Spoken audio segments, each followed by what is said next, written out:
Okay. Well, good evening, everybody. Welcome to the Town of New Canaan Town Council regular meeting, Wednesday, June 18th, 2025. So we will move forward first with agenda item number 1, which is the Pledge of Allegiance. We have Girl Scout Troop number 50564 to lead the Pledge of Allegiance. So I would ask them to come on up and lead us in the pledge. And everybody else, if you'd all stand, we use this flag over here.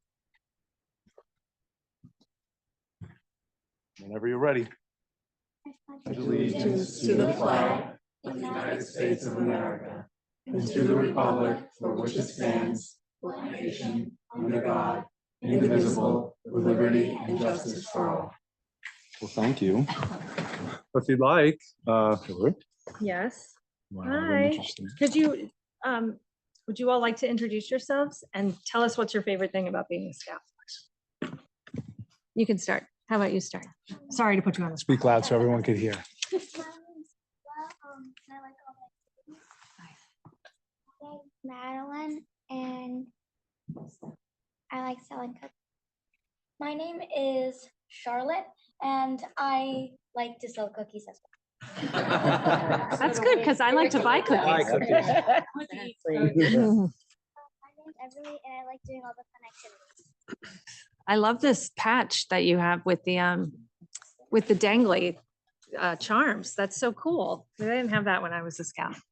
Well, thank you so much for leading us. We really appreciate it. And thank you for being part of a great community organization. Thank you. Round of applause for everybody. Okay, let's get the roll call.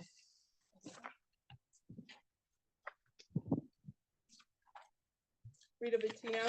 Here. Tom Butterworth. Here. Janice Mullins. Here. Luke Kaufman. Here. Mike Morrow. Here. Maria Norton. Kimberly Norton. Here. Hillary Orman. Here. Christina Ross. Here. Eric Tunham. Here. Penny Young. Yep. Jennifer Zonas. Here. We have a quorum. Great. So we'll call the meeting to order.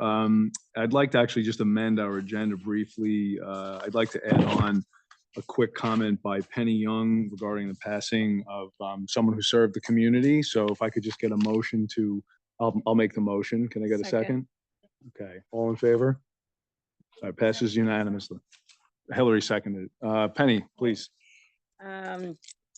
We unfortunately have the task of announcing when we have departures of our beloved leaders, but Jeb Walker was first selectman in 2007, 2009. For those of you who remember him, I'm sure it's with fondness and great memories of all he did for our community. I had the pleasure of being and quote unquote advisor, though he never took my advice.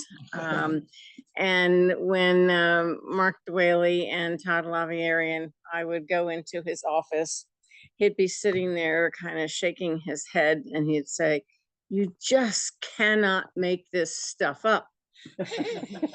So we had a little hat made up that you cannot make this stuff up.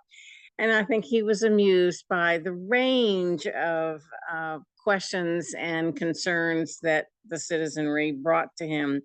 And he saw just about every single one of them that came to his desk. So I'd like to ask for a moment of silence. He passed on April 8th. I saw him last year when he was in Naples, Florida, and we knew that it was not going to be much longer after that time. So please acknowledge with respect his passing.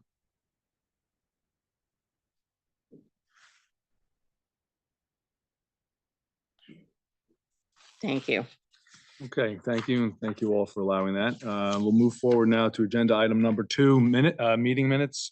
Approval of the minutes for the regular meeting held on May 21, 2025. Can we get a motion?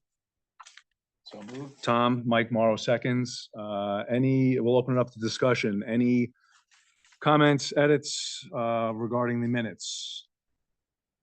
Having heard no comments, we'll move. It says the Pledge of Allegiance was led by Cub Scout Troop 70. It's Cub Scout Pack 70.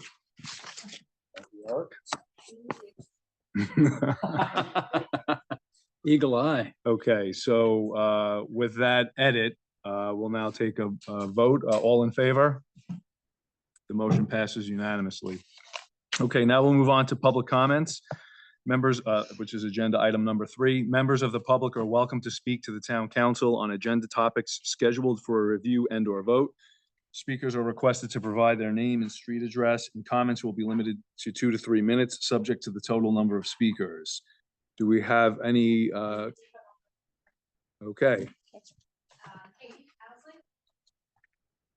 So again, reminder, state your name, your street address. Yeah, and pull the mic close so everyone can hear. Thank you.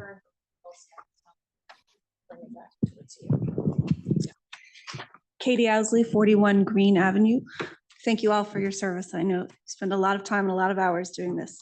I wanted to speak, I'm in favor of a seasonal ban on gas leaf blowers. And I zoomed into the ordinance committee meeting a few weeks ago, and it struck me that town council members were looking for some more specific data to appropriately consider an ordinance. And to that end, some data. One, are gas powered leaf blowers louder than electric or battery operated ones? And the answer is yes, they're definitively louder. They typically range between 90 and 100 decibels, while electric and battery powered leaf blowers range between 60 and 90 decibels. And according to the Children's Hospital of Montefiore, noise levels above 85 decibels are generally considered to be a health risk. They're moderating factors considering the distance you are from the noise and the duration of it. I will also say that's a number that the WHO uses and other organizations use as well. Do gas-powered leaf blowers pose other health risks? They do. From Icahn School of Medicine at Mount Sinai, GLB emissions, this is a quote, include carbon monoxide, formaldehyde, benzene, nitrogen oxides, hydrocarbons, and particulate matter. In addition to impacting respiratory health and increasing asthma risk and severity, the pollutants are associated with numerous health outcomes, including autism, cancer, heart disease, and dementia. End quote. As in many other cases, children are more vulnerable to these impacts than adults. How do GLBs impact the environment? Again, according to Mount Sinai, this is a quote again, GLB combustion engines are extremely low efficiency. 30% of the gas and oil that they use is unburned and released directly to the atmosphere. The California Air Resource Board estimates that the operation of a GLB for 1 hour releases emissions equivalent to driving a car for 15 hours or 1,100 miles. And you think about it, these engines are not, your car requires an emissions test. These do not. So they are dumping dirty air and other pollutants into our environment. And last, financial impact. Are GLBs more expensive than electric or battery runs to own and operate? And this is a little bit of a moving target, but certainly gas leaf blowers have lower upfront costs, but the typical ROI for electric or battery leaf blowers is 10 to 11 months, according to a study filed with the Oregon legislature. I know this is a complicated issue and there's a great deal of consideration that needs to go to homeowners, certainly to landscapers, landscaping companies, which I might point out aren't necessarily the same constituent as many of the landscapers and laborers who are doing the work may be more impacted than landscape company owners. So I would suggest that those are different constituents, but certainly all need to be considered. But I think what is irrefutable is that gas-powered leaf blowers have significant impacts for health, for the environment, and for the noise in our town. Thank you. Thank you. Pearl Nation?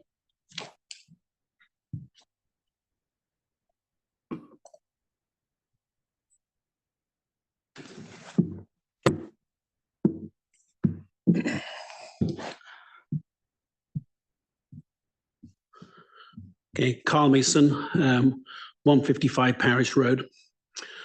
So I read recently that here in southwestern Connecticut, we've endured 16 consecutive rainy Saturdays. That certainly jibes in my experience. I'm an outdoors guy. I'd much rather be out on the deck with a book or in the garden pulling some weeds than be stuck inside at the weekend. The Saturdays so far this year have been a washout. But every cloud has a silver lining. Saturdays through the last few months have been quiet. The leaf blower crews have been rained out too. But then there's a change. The rain stops, the sky clears, and we're blessed with a sunny Sunday afternoon. Reach for the deck furniture, crank up the grill. But sure enough, peace at home is shattered by a battalion of gas-powered leaf blowers. I say battalion because there's never just one. A typical crew in the 2-acre zone includes one on a mower and 2 or 3 blowing endlessly with their gas-powered leaf blowers back and forth across the lawns for hours. When mower guy finishes, he straps on a blower and joins the racket. Much noise and bluster with very little to show for it. And let's be honest, for those of us who kind of buy these machines, our real beef isn't with leaf blowers, it's with grass blowers. The endless, unnecessary blasting of grass back and forth across New Canaan's lawns. These clippings could just as easily be collected at the back of the mower and we could have some peace. Better still, reduce these clippings to lawn food with a mulching mower. For the few blades of grass that have made it onto the driveway, a quick burst with an electric blower will take care of that unsightly mess. And no, electric is not just as loud. A gas-powered blower at 70 to 85 decibels is at 70 to 85 decibels at 50 feet. An electric one, that's 50 to 65. And because decibels are measured on a log scale, that 20 decibel difference means that a gas blower releases 100 times the sound energy of an electric blower. On a human scale, this makes a gas blower 4 times louder. I need everyone in this room and considerably more to run an electric blower to match the loudness of a single gas-powered blower. And it's not just loudness. Gas-powered blowers are lower pitched than electric blowers. That's why only the noise from gas blowers penetrates walls, disturbing not just your backyard peace, but your indoor calm too. Don't get me wrong, I'm not anti-noise. I enjoy the hum of lawnmowers, the clatter of home improvement projects, even the bad music drifting over from a neighbor's yard. But these sounds come and go. The shriek of a gas blower is constant, piercing, and largely unnecessary. I urge the town council to consider a seasonal restriction, say from late spring through early fall, on gas-powered leaf blowers. Let's protect the simple joys of time outdoors in New Canaan and save our summers. Thank you. Are you gonna present now or want to make a comment? Later. Okay, you should wait. Okay, Irene Hendricks. Sure. Hello, Irene Hendricks, 133 Springwater Lane. So I'm going to take a slightly different approach and talk about 2 things. First is leadership and the second is safety.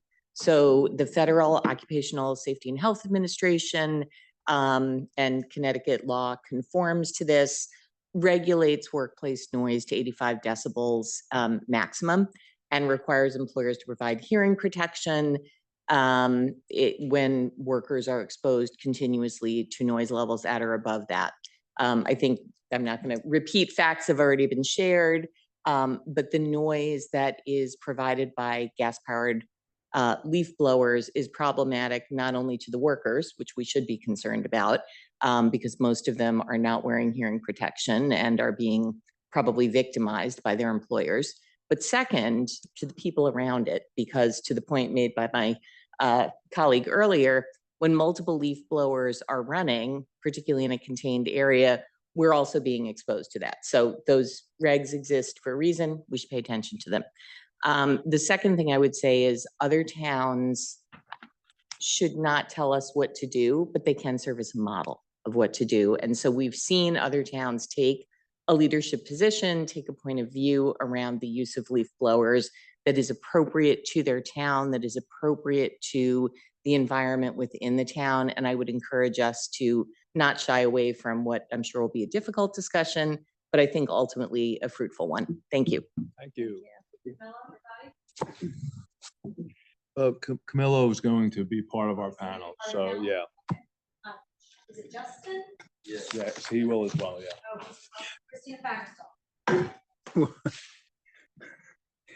He wasn't going to be, now we have 6. They said 2 people when we spoke. Good evening.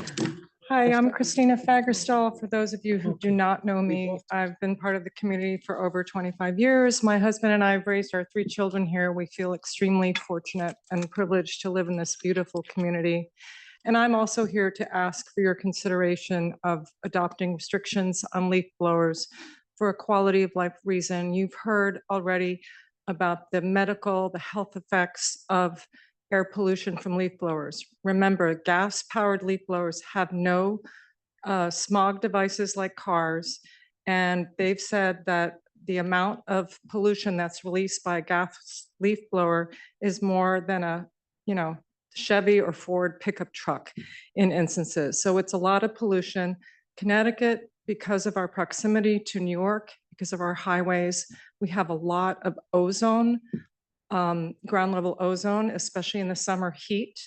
And adding gas-powered leaf blower exhaust and emissions to that is just really unhealthy for children and for people who are getting older. As the previous speakers have said, the noise is unpleasant and it's even damaging to your hearing. I already have over 10% hearing loss at the ripe age of 64. I don't attribute it to gas leaf blowers, but it doesn't help. And I would love to, on the weekends, sit out and just enjoy the birds rather than hear my neighbors, not that many of them do, but some of them do run leaf blowers a lot. And it's just very unpleasant. And I know that change is really difficult.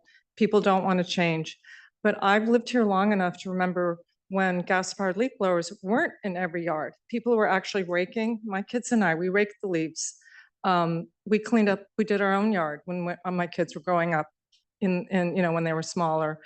I don't think that it's something that we should just let the landscapers decide. I think I use the example of the cell phones at the schools. I think the Board of Education and the school administration has done a brilliant job of starting to restrict cell phones amongst the middle schoolers and high schoolers, and you can see the tremendous benefits. And I think that you, the town leaders of the town council, you can do a similar thing. You can exercise your leadership and adopt some restrictions. You don't have to do an extreme ban, but please consider adopting restrictions to improve the quality of life here in New Canaan. Thank you.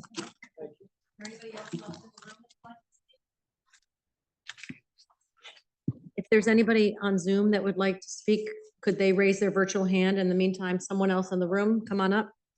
Yep, come on up. But anybody else who wants to speak on Zoom, please raise your hand so we can call you. Yeah, you go up.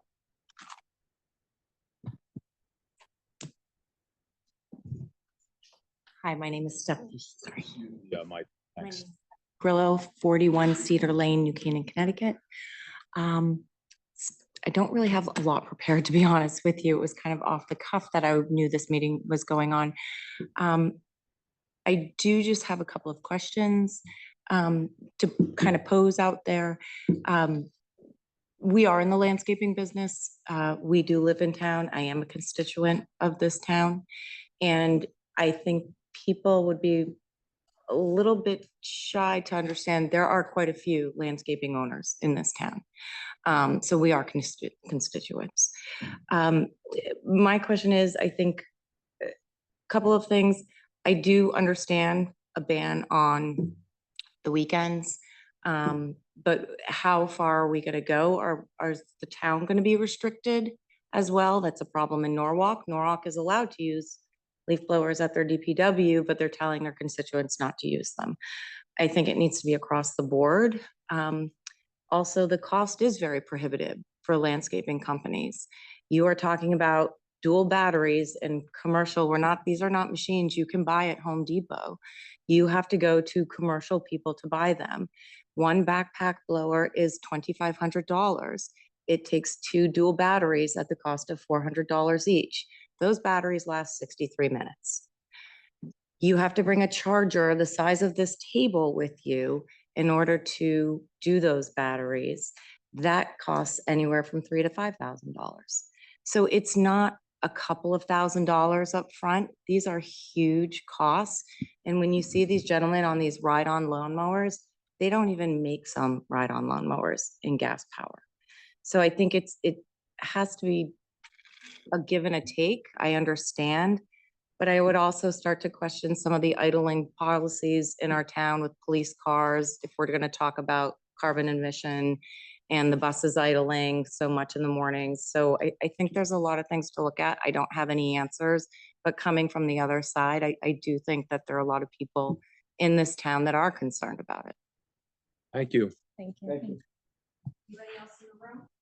If anyone in the room wants to speak on this particular topic or any topic on our agenda, if not, we'll go to the virtual. Anybody virtual? Buddy, the back. Oh, Sorry, I didn't see. yes. Please, yes. So just a reminder. Anybody on Zoom who wants to speak, please raise your hand. Hi, Jill. Just sit in that same seat, pull the mic close, and as a reminder, state your name and address for the record.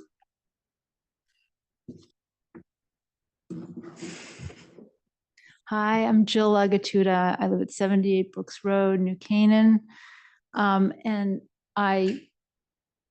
I'm here to speak in support of a ban on gas-powered leaf blowers. And I'm sure that you've heard a bunch about how they're a nuisance. And I have to imagine that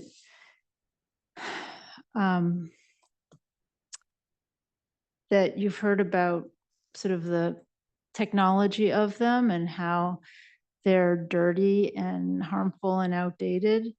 I know that there are the particulars of how to implement the ban, whether it's dates or, dates for gas powered blowing or banning them entirely. But I kind of just want to look at this from a meta perspective, which is that gas powered leaf blowers are really just kind of gross. I mean, that's kind of the bottom line. They're also, I mean, they're gross in that they're outdated. And so I don't know if you've heard about this yet, but a couple of different states have looked at the amount of particulates that these gas powered leaf blowers put out. Maryland has done a report, and Maryland PERG did a report, and the California Air Resources Board. And in both of those states, they found that these little engines produce more pollution, more particulates than the cars owned by the residents of those states. So CARB found that the engines produce more smog forming pollution than the 14.4 million passenger cars there, and Maryland has 6.4 million cars. And the particulates produced by these gas powered yard equipment is more than those 6.4 million cars in a year. So I'm not an expert on why this is the case, but when I Google it, I come up with cars have catalytic converters, gas leaf blowers don't, and leaf blowers are two-stroke engines, and they combine oil and gasoline, and it's a mixture that burns incompletely, so that 30% is exhausted as unburned aerosol, which aerosolizes the gas and the oil directly into the air. So when you walk down the street, you're burning, or you're working with one of these machines, you're breathing that. And all of the things that are included in that mix, benzene, formaldehyde, et cetera, are all known to irritate lungs, exacerbate asthma, cause cardiovascular damage, and increase cancer risk. So per the California Air Resources Board, these devices emit carcinogenic volatile organic compounds in such high concentrations that they potentially double the cancer risk for the people who are operating them. So they're yucky, okay? And I think that in the long run, much of Westchester County has, got a ban. California is outlawing them. We've got Bedford, Bronxville, Dobbs Ferry, Hastings-on-Hudson, Larchmont, Irvington, Mamaroneck, Mount Vernon, New Rochelle, Pelham, Rice, Scarsville, Sleepy Hollow, Tarrytown, Tuckahoe, White Plains, Yonkers, and Ossining, and a partridge in a pear tree. And then we've got Norwalk, Greenwich, Westport here, and then there's a state bill coming through, which I'm sure you're all aware of, that is looking at this issue as well. So from my perspective, as a person who is trying to live here and enjoy this beautiful town, I think it's not a question of whether, it's a question of these sort of other little details of, are we going to ban them for a certain amount of the year, or are we going to get rid of them entirely? So I know that's a transition, and transitions take time, but market demand will drive better, quieter, cleaner tools. Manufacturers will adapt, I did look at the pricing at some of the lawn equipment. It's not, it's a little less than what I heard earlier, but I don't know. I'll leave that to the experts, but manufacturers will adapt as they always have. The concept that it's impossible to care for landscape without gas and will always be impossible to care for it without gas is, to my mind, ridiculous. So, if we can ride in self-driving cars, we can certainly expect cleaner landscaping equipment. So let's take this step forward. Let's make our neighborhoods, continue to make them the wonderful place that New Canaan is and more livable. So thank you for your consideration. Thank you. Thank you. Thank you. Dan Delventhal.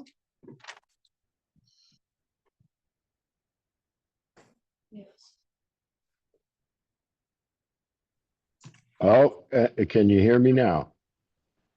Yes. All right.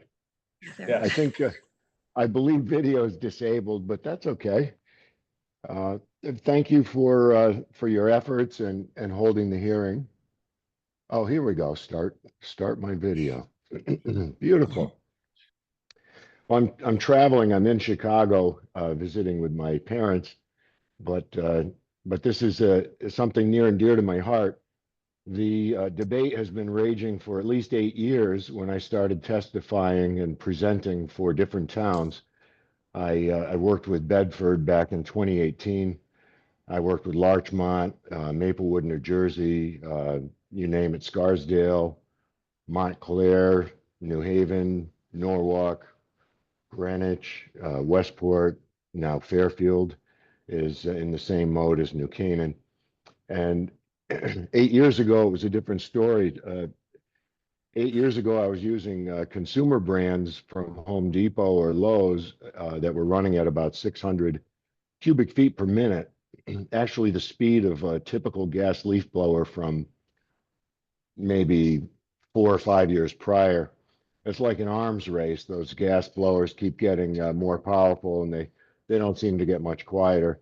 I'm sympathetic to the business owners who say, "Oh, geez, we have to spend money," but I'm not really, because the free market can take care of things once an ordinance is passed, and that's the way to do it. You have to be responsible. It's irresponsible to allow something as heinous as two-stroke gas leaf blower noise, victimizing people. People can't have quiet enjoyment of their property when they're next door to these machines operating, whether it's neighbors or commercial providers. So Mogreen, and Mogreen also partners with Cultural out of Stanford.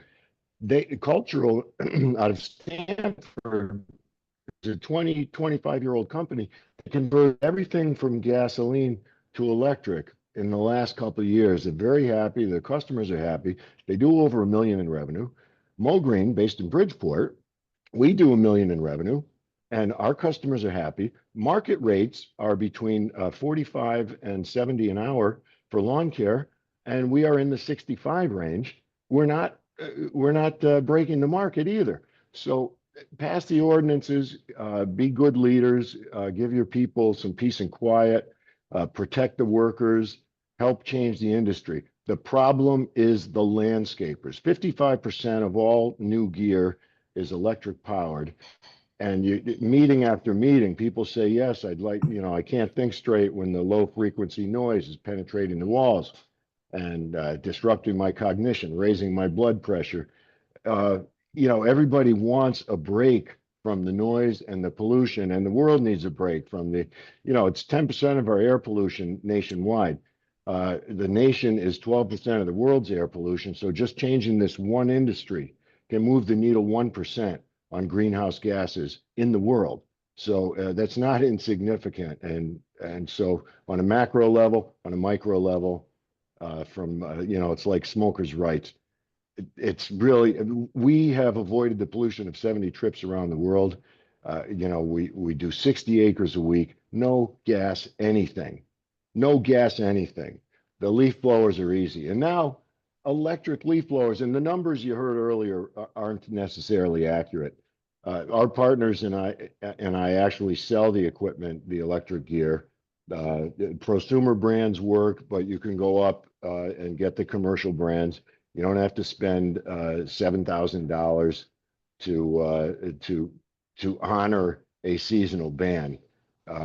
You don't even have to spend $7,000 to blow 8 hours a day without taking a break. So that's kind of silly. And the ROI for electric, the cost of ownership is lower for electric lawn gear, electric blowers, than for gas blowers. It costs, I think it costs about 25 cents an hour to run an electric blower, whereas it costs 4 times as much to operate a gas blower.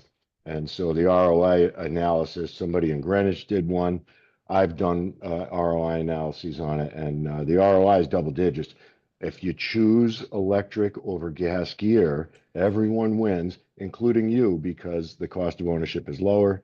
And so anyway, we take care of 60 acres a week, no problem. And the electric blowers now, they're coming out in the 800 CFM range, 900 CFM range. I just upgraded to 1000 CFM blowers at my company, Mogreen, out of Bridgeport. So there's really, there is no further debate required. Bring it to a vote, get it over with. You do a seasonal ban, that's fine. It's actually, it would be more reasonable for your constituents, for the public, to do a total ban. Dan, thanks. I appreciate your comments. Can you just tell me what, you didn't name, sorry, identify your address. Could you just do that? Everyone needs to do that. Oh, thank you. I'm sorry. Yes. I'm in Bridgeport. Mogreen is in Bridgeport at 3255 Fairfield Avenue. Thanks. Okay. Who is next? Chipper. Hang on, where's Chris? Hi, I'm here. Oh, okay. Thank you for taking up this issue, Town Council, and I appreciate the time that you all put into this. I would like to ask you just to consider one thing, which is, in my mind, the risk of not acting on an ordinance and the risk of being seen as a safe haven and a last bastion of gas-powered leaf blowers as our neighbors all take action that is in the interest of the constituency. I would also like to point out that all land care operators move through their stock in a 1, 3, or 5 year cycle. So if the replacement cycle moves to electric, it won't be the kind of financial burden that happens. I'm pretty sure most land care operators have both electric and gas if they are required by their customers to do so. And I guess in closing, I would ask that Jennifer and Penny arrive at an approach with the ordinance committee to come up with something that's workable. Start as a seasonal ban. Eventually, electric will take over from gas. Thank you. Thank you. We have iPad 9. iPad 9. There you Hi, are. everybody. Can you hear me? Yes. Yes. Yes. Hello. Hi, I'm Lars Anderson. I live at 351 Springwater Lane. Great. Go on. Great. It's a little weird talking to a computer, but you know, I guess that's the way it goes. So anyway, thanks everybody. Thanks to the town council for entertaining these topics about banning leaf blowers. I'm really encouraged by the outpouring of support for a ban. Tonight, you've heard a lot of interesting facts and statistics in support of a ban, but you know, they're all great. But at the end of the day, noise is affecting our lifestyle. You know, we can't use our house. We can't go out in the yard. We go inside and try to escape, you know, this noise. And, you know, I've tried noise canceling earbuds or headphones or whatever, and they're just not effective. I mean, it gets rid of some of them, some of the noise, but it's still annoying. And, you know, it goes on from late spring through December. You know, it's unpredictable. So we have unpredictable use of our home and our yard. and we can't escape. A lot of people haven't really talked about the cause of noise. Well, I mean, obviously, everybody's talked about leaf blowers, but they're caused by unregulated businesses whose primary objective is maximizing revenue and making as much money as possible. You know, sometimes you see landscapers, people with leaf blowers that are, 2 and 3 deep, and all they're doing is sitting there idling, or they're chasing a small pile of leaves down the street. Oftentimes I can hear them. I can hear that they start up the equipment and then they're not using them, because you can sense when they're moving around. And all this seems like an unnecessary use of resources, and it's disruptive to us. Neighboring towns have enacted bans. What do they know that we don't? Or what do we know that they don't? It seems like a good idea. And I'd encourage a summertime ban of all leaf blowers, gas and electric, and restricting use of leaf blowers during fall cleanup. Thank you. Thank you very much. Next. See. Sorry, John, that was you. I don't see anybody else. Okay, so with no further comments from the gallery or online, we will now move forward to our agenda item number 4, which is an audit committee update. But I'll just let everyone know this update is generally quick, and then we're going to have our open discussion on leaf blower, gas powered leaf blower. So just stand by for a moment. Audit committee, come on up. So this is the audit committee update on internal audit status and other audit committee activities. Scheduled for 10 minutes. Robert Fryer and Bill Bradley. Come on down. Yeah, Mr. Chairman, sure, we will try to stick to our 10 minutes, dependent on questions. We're not going to take questions on two-stroke leaf blowers because the audit committee has yet to form a position on that. But okay, so financial statement audit and an internal audit. So I undertook, when I took over the chairmanship of the audit committee, to come and brief you periodically. I was here now looking at my notes in October, and then I was here again in December when we signed off on the June 24 audit. Oh, sorry, the auditors signed off and we approved the financial statements, got a clean opinion. I also told you at that point of where we were with the internal audit. So first, financial statement audit. So just to recap, we appointed last year our existing auditor, which is PKF, for a further 3-year term with a new partner leading the audit. So we are, end of the month is our end of our fiscal year. So we are now entering our second audit with PKF in a current term of 3 years. They are about to ready get into action. They've sent through requests for information. They are coming June 25th to meet with the finance department and start their planning. And through the summer, they'll do their preliminary testing. And as far as we know at this stage, talking to them, we expect to complete in December, file on time, just as we did last year. So early days, but so it starts literally next week, the financial statement audit. So on the internal audit side, just to recap, we hadn't done anything since before the pandemic. We put out a tender for internal audit services. I think we got 6, it was before your time, 6 applications or submissions. We interviewed all of those firms. We selected 2 to work with, which was CLA, Clifton Larson Allen, and CohnReznick. When I was here in December, let's talk about the second one, CohnReznick. I said we were still in negotiation with them on a master service agreement. For various reasons, that took some time, but we have now signed a master service agreement with them. We, being the first selectman over there, signed it a few weeks ago. So we can start to work with them when we're ready to work with them. But that'll be in the next fiscal year. potentially.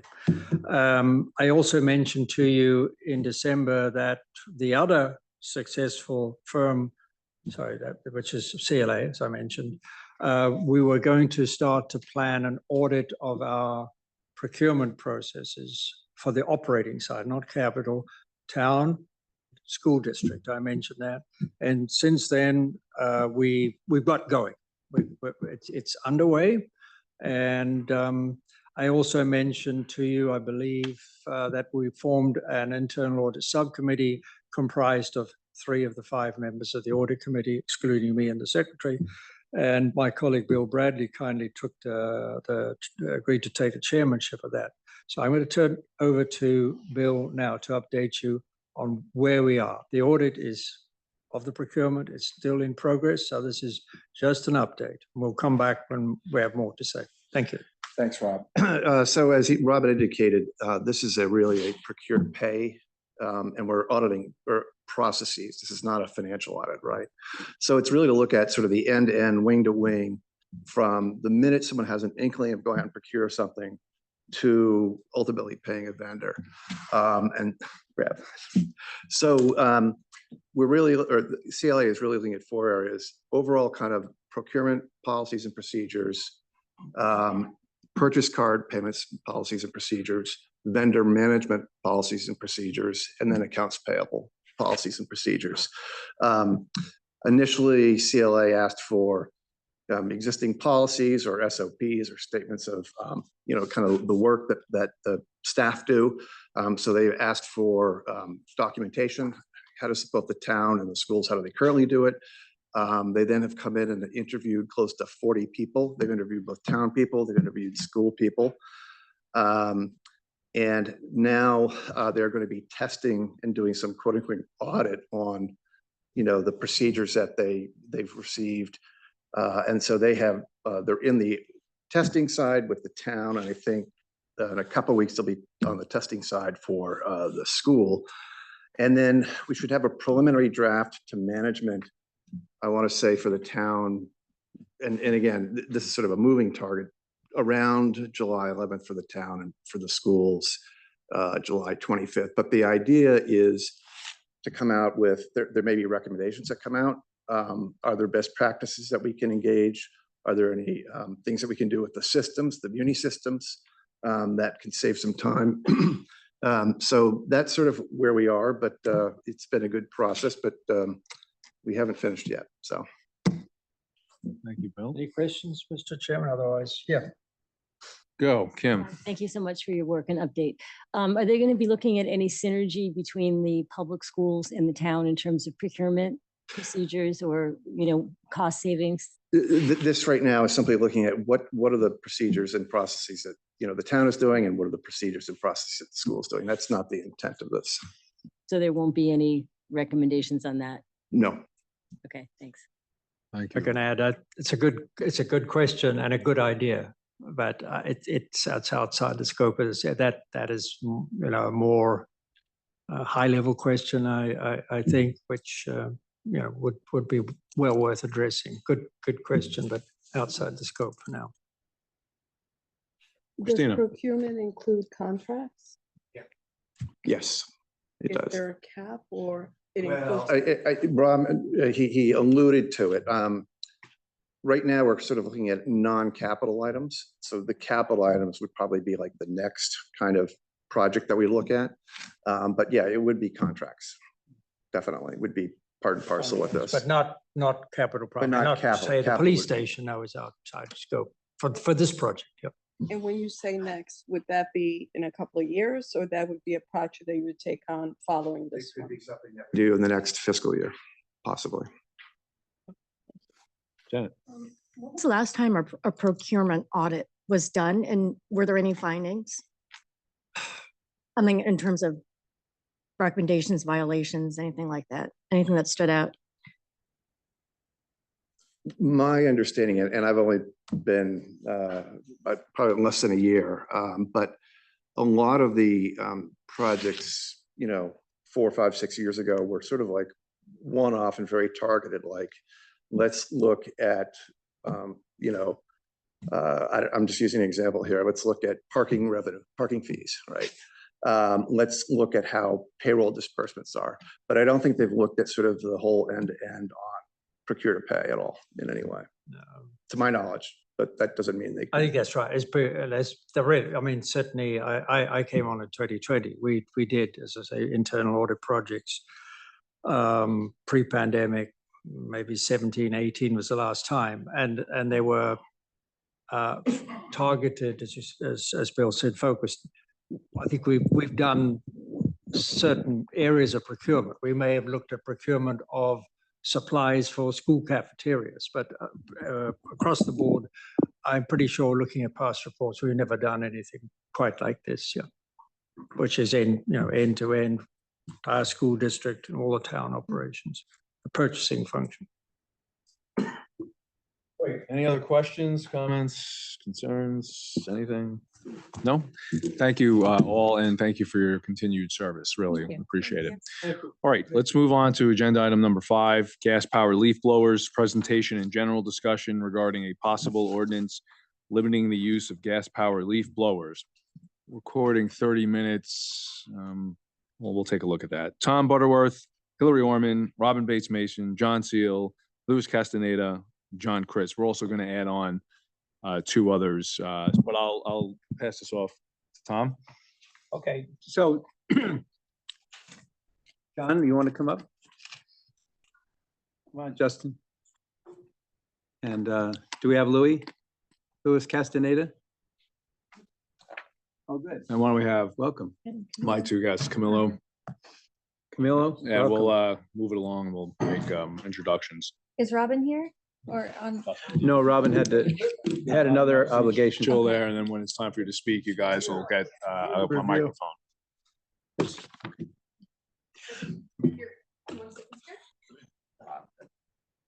And if you want to just pull your chair for the end, you can. We're going to have to all sort of share the mics a little bit, so just pass them back. Just framing, not only do we like to hear from the public. Is that? We're down to 2, we're slipping it down. Times are tough, times are tough. All right. Not only do we like to hear from the general public, but we also wanted to have some people we can grill. So after your presentations, and we'll wait until the end, no questions during the presentations, but once you guys are all done, then we'll have a chance to ask you questions, and we'll ask the town council to try to confine your questions to information that in the presentations. We're not going to use tonight to try to sort out whether we like one strategy versus another. We're just trying to gather information and understand. So maybe what we'll do is we'll introduce you as we go. John Seal can start. John has the distinction of being our first gas-powered leaf blower letter writer among the current surge of letters. He grew up in Connecticut, but spent 30 years abroad. That included an 8-year assignment in China, which gave him an appreciation of Connecticut's fresh air, green spaces, and democracy. John? Thank you. Good evening, Chairman Morrell, Selectman Carlson, members of the Town Council, members of our community. Thank you for giving me the chance to speak. You make sure you go into the mic because it gets picked up and Yes, for the let's- television. Let's get a little closer to that. Thank you. Tell us that this is on our tablets, correct? Yes, this should be on your tablets. I'm actually just trying to share my screen as well, which should be shared, yes. Okay, great. So yes, as Tom mentioned, I grew up in Fairfield County in Old Greenwich, was away for a long time, came back 7 years ago. And one of the many changes I noticed was the widespread use of gas leaf blowers and their incredibly aggravating noise. I have since done a lot of research about these blowers, and the more I learn, the more I'm concerned about their impact on our community and our health.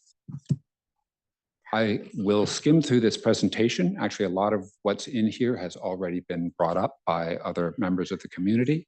So this maybe just documents some of the things that other people have said. So I will skim the first slides especially. Main point here is that gas leaf blowers have incredibly dirty 2-stroke engines, which emit a huge amount of pollution relative to motor vehicles, also relative to other gas-powered lawn equipment, such as lawnmowers, which is why we're talking about restrictions on gas-powered leaf blowers, not on other lawn equipment at this point. And pollution from gas leaf blowers impacts our health in many, many ways. I would just point out especially the link to breast cancer and other cancers from the unburned hydrocarbons in their exhaust, and the role of PM 2.5 and PM10 microparticles in heart and lung disease. And as one of our members of the public mentioned, the risks are especially high for pregnant women, children, and seniors. There's abundant medical evidence for these health risks. I won't go through this slide, but this documents some of them. Some of this has already been quoted this evening. And the source references for all this are at the back of the presentation. So gas leaf blower noise is a regular part of life in New Canaan. It is incredibly annoying, but it is also a health risk.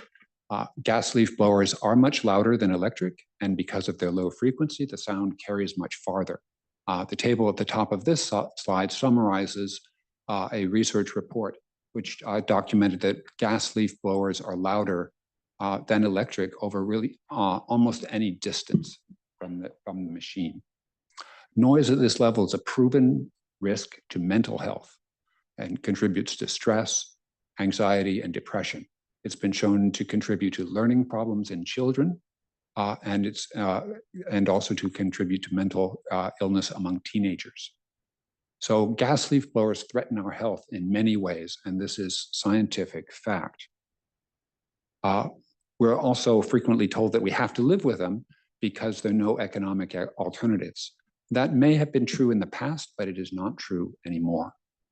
Electric blowers are often more expensive to purchase, but they pay for themselves over time because their operating costs are so much lower. This slide compares two commercial level blowers.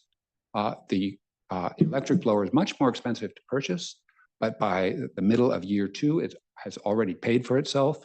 And over a 5-year time frame, it saves its owner more than $4,000.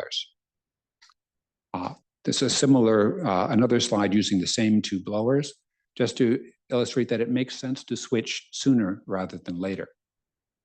If you switch to electric early, in this case, the owner saves about $3,600 compared to continuing to use a gas blower for another few years and then switching. And you don't have to take my word for this. There's a very useful cost comparison tool on the Stihl website. Stihl is a company that makes both gas and electric blowers, so they have no bias one way or the other. They have a horse in both races. The calculator, though, shows how fast electric blowers pay for themselves versus similar gas models. And here again, the electric blower pays for itself in year 2, similar to the examples before.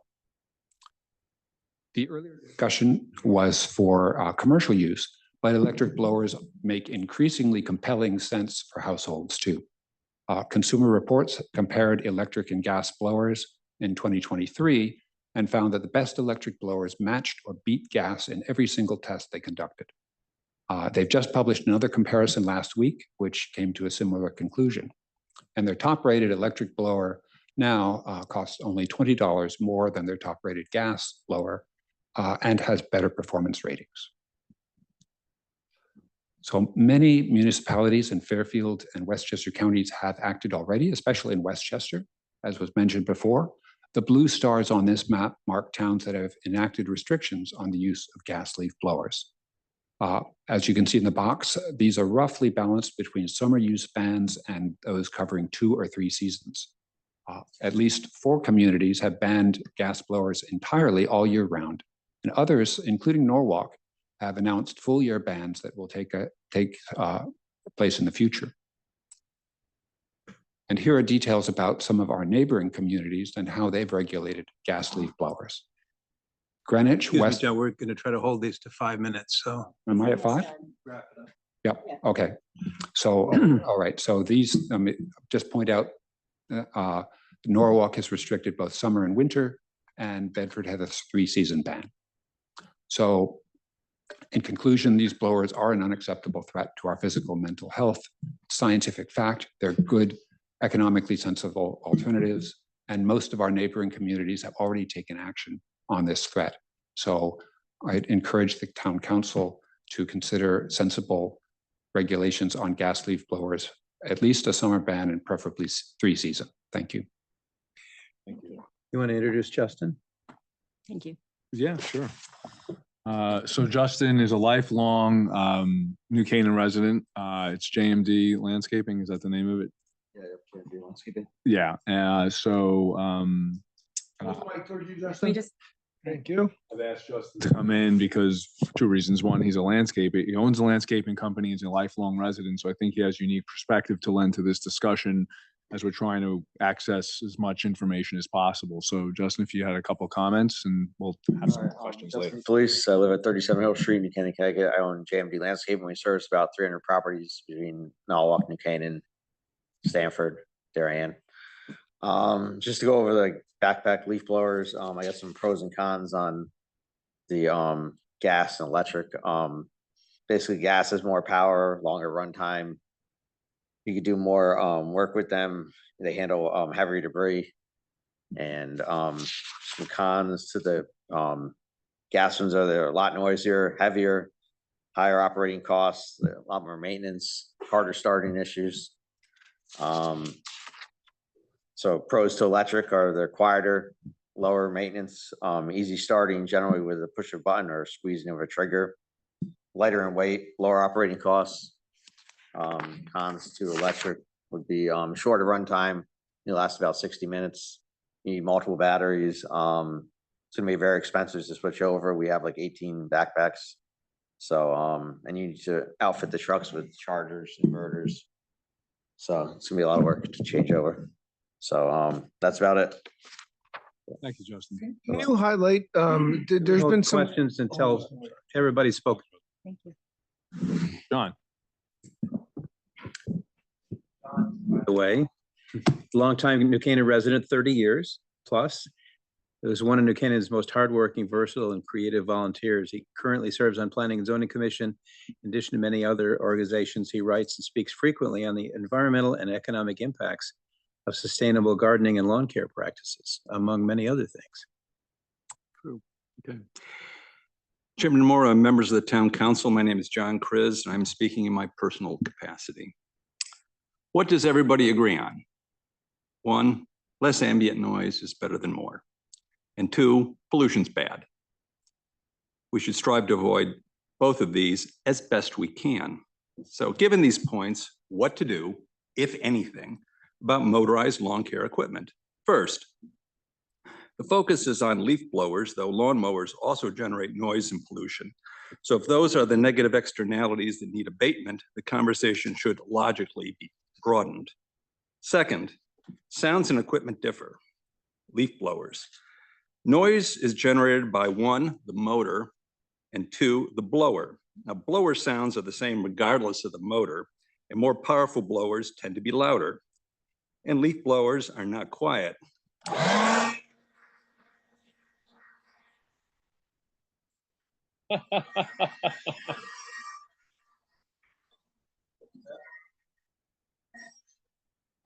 That's 95 decibels. Sorry, 95 decibels. It says so right here on the unit. Is that electric or gas? All electric. Thank you. 95 units says right here. This is not that powerful a unit. Just saying. So I have a decibel meter too, if you want me to check. I brought one with me. Okay. This one, 95 decibels. That 95 is between a boiler room and a construction site.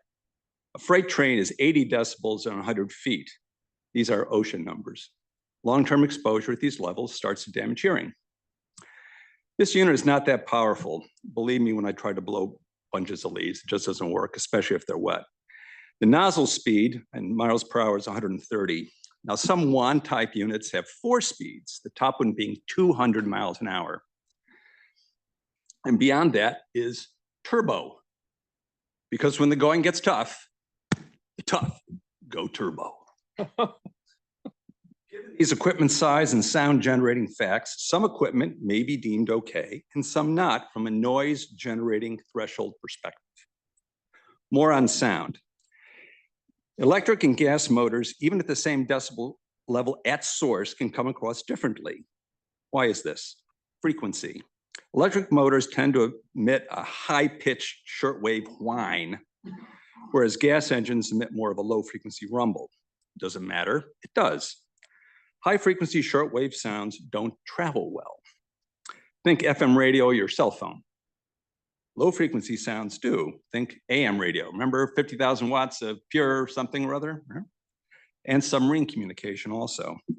Thus, you're more likely to hear a gas-powered device than an electric device at a distance, even if the decibel levels at source are the same. A side-by-side sound test at source and from a distance, holding other factors equal, might be worthwhile. The point of the matter is this: how do humans perceive sound? And what sounds don't they like? Amplitude is one variable. Crank it up, baby, right? Crank it up. Another is frequency. However, variables such as sharpness, an alarm clock, roughness, nails on a chalkboard, or fluctuation, like you're on a boat and it's bouncing around, you feel like you're about to lose it. These matter as well. It's not just decibels. Third, functionality. This is not trivial. Quiet equipment that fails to get the job done is pure waste. Functionality is a particularly important variable if your labor costs are high. Ask yourself this: how much quiet do you really want to pay for? I have more information on this if you're interested, as do my colleagues here, I'm sure. Fourth, institutions. Some institutions need special landscape care. Golf courses, sports fields, museums, healthcare facilities, schools, parks. Should such facilities be treated differently? Fifth, and this is the easiest, cheapest, and quietest course of action: just don't do it. If you have a 2, let alone a 4-acre property and use a landscaper, and we know you do, having that landscaper blow autumn leaves off the lawn and out of the foundation plants could cost you a few $1,000s, right? Just don't do it. Nature put the leaves there for a reason. They will decompose and add free nutrients to your lawn. Have the landscaper just mow them in. By spring, they'll be almost all gone. I do this, it works. And the leaves in your foundation plants are a natural free mulch, protecting them against winter root burn. Blow them out in the spring. And do you really need to blow every single leaf off your driveway 3 times a week? I don't think so. As an out and proud, old school conservative, living my truth, I seek to get more from doing less. Mr. Chairman, I hope my comments and suggested areas for inquiry are used to you and the town council. I await your questions. Thank you. Thank you, John. Next up is Camilo Rosati from Rosati Landscaping. He too is a lifelong resident. In fact, his parents came to the town, what, in the 50s or the 60s? 50s. Yeah, so another resident has fantastic perspective from both being a resident, living in town amongst us, and also through his landscaping business. Philip. Chairman, I just want to say that it can, both good ideas on both sides, but I know guys in Norwalk that still use gas-powered leaf blowers. They don't care that they get tickets. They don't care. They're paying the fines. They're still using them. They're not going to outfit a truck, some of these bigger companies, for thousands of dollars to outfit trucks to blow leaves for 4 hours with battery-powered blowers, commercial ones. I know I looked into the cost. 1 backpack, 2 batteries to outfit the truck, you're looking at $3,000 to $4,000. It's not going to happen. For me, it isn't. I'm just going to pass the cost on to my customers. That's it. So instead of paying X amount of dollars, my customers are going to pay more money if they want me to go electric. In Darien, there was a landscaper last year. He had batteries in his truck. The truck caught fire because the batteries overheated. The other thing is the batteries don't last forever. The batteries, where do these batteries go with other batteries? That, as we know, where do these batteries go? And if you go to any lawnmower shop, there's tags on 2-cycle equipment. That's the backpacks, your hedge trimmers, chainsaws. It's an air index tag, 0 to 10. 0 being the cleanest, 10 being the dirtiest. They all run from 2 to 4. And these company Steel, Husqvarna, they're getting better every year with these cleaner burning engines. Do they make noise? Yes, I'm not going to disagree with that. But the town has ordinance in place from Monday through Friday, Saturday times, and Sunday. They should maybe just start with those, enforcing those first before going out and also all banning everything, because it's not going to work. I know some Norwalk police guys, they don't even go out to complaints. They just don't go because it's not worth their time. That's it. Thank you. Thank you. Oh, yeah. Sorry. Louis Castaneda has been caring for lawns in New Canaan and elsewhere for 31 years. Operating First Step Landscaping. Full disclosure, he's Eric Tunum's landscaper. Louis. I thought I had everything ready, but I guess not. Got it. All right. Good evening, everyone. Thank you so much for having me here. I've been president of First Step Landscaping for the past 31 years. 50% of my business is out of New Canaan. And I'm just gonna go straight to the point. The reason I'm present tonight is to share my personal experience as a business owner in reference to the gas power backpacks and electric power backpacks. The current available electrical backpacks blowers are designed for homeowners use, not for commercial use. The reality is the cost of the actual product, it ranges anywhere between $1,600 to $3,000. And that is before you have to buy a second set of batteries, which will cost you anywhere between $500 to $1,000. Those are actual numbers. In fact, this afternoon before I came here, I called my supplier and I request a re-quote on these products. These products, the $1,600 backpack is already $1,700. And the battery that was $500 is now $600. So the maximum blowing time or the use time that you can use out of these products is anywhere between 18 minutes to 30 minutes. That really doesn't suit our needs as a commercial landscapers.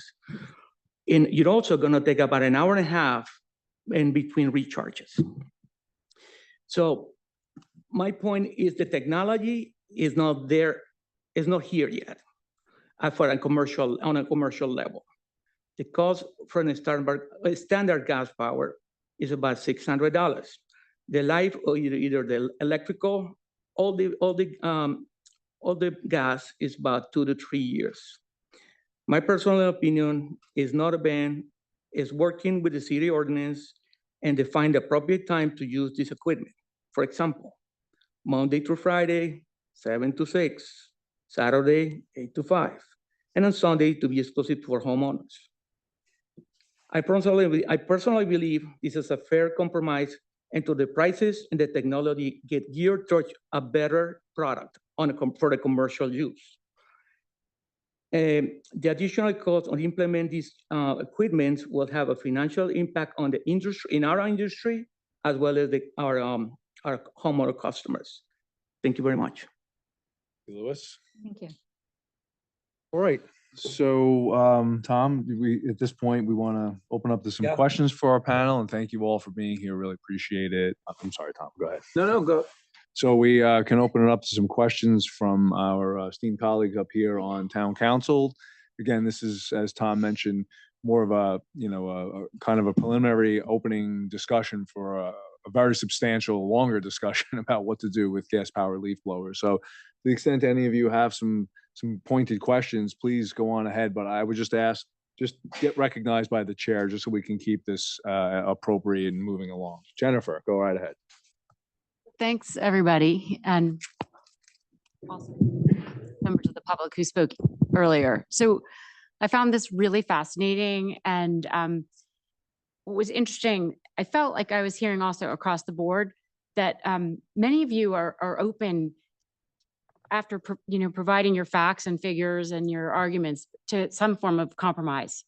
And so I feel like I'm still in the fact-finding portion of this. And just full disclosure, I happen to be I asked our landscaper a while ago, I purchased the electric blower myself, and it's limited. I love it because it doesn't make as much noise, but we don't get as much done every time and have to, power it up.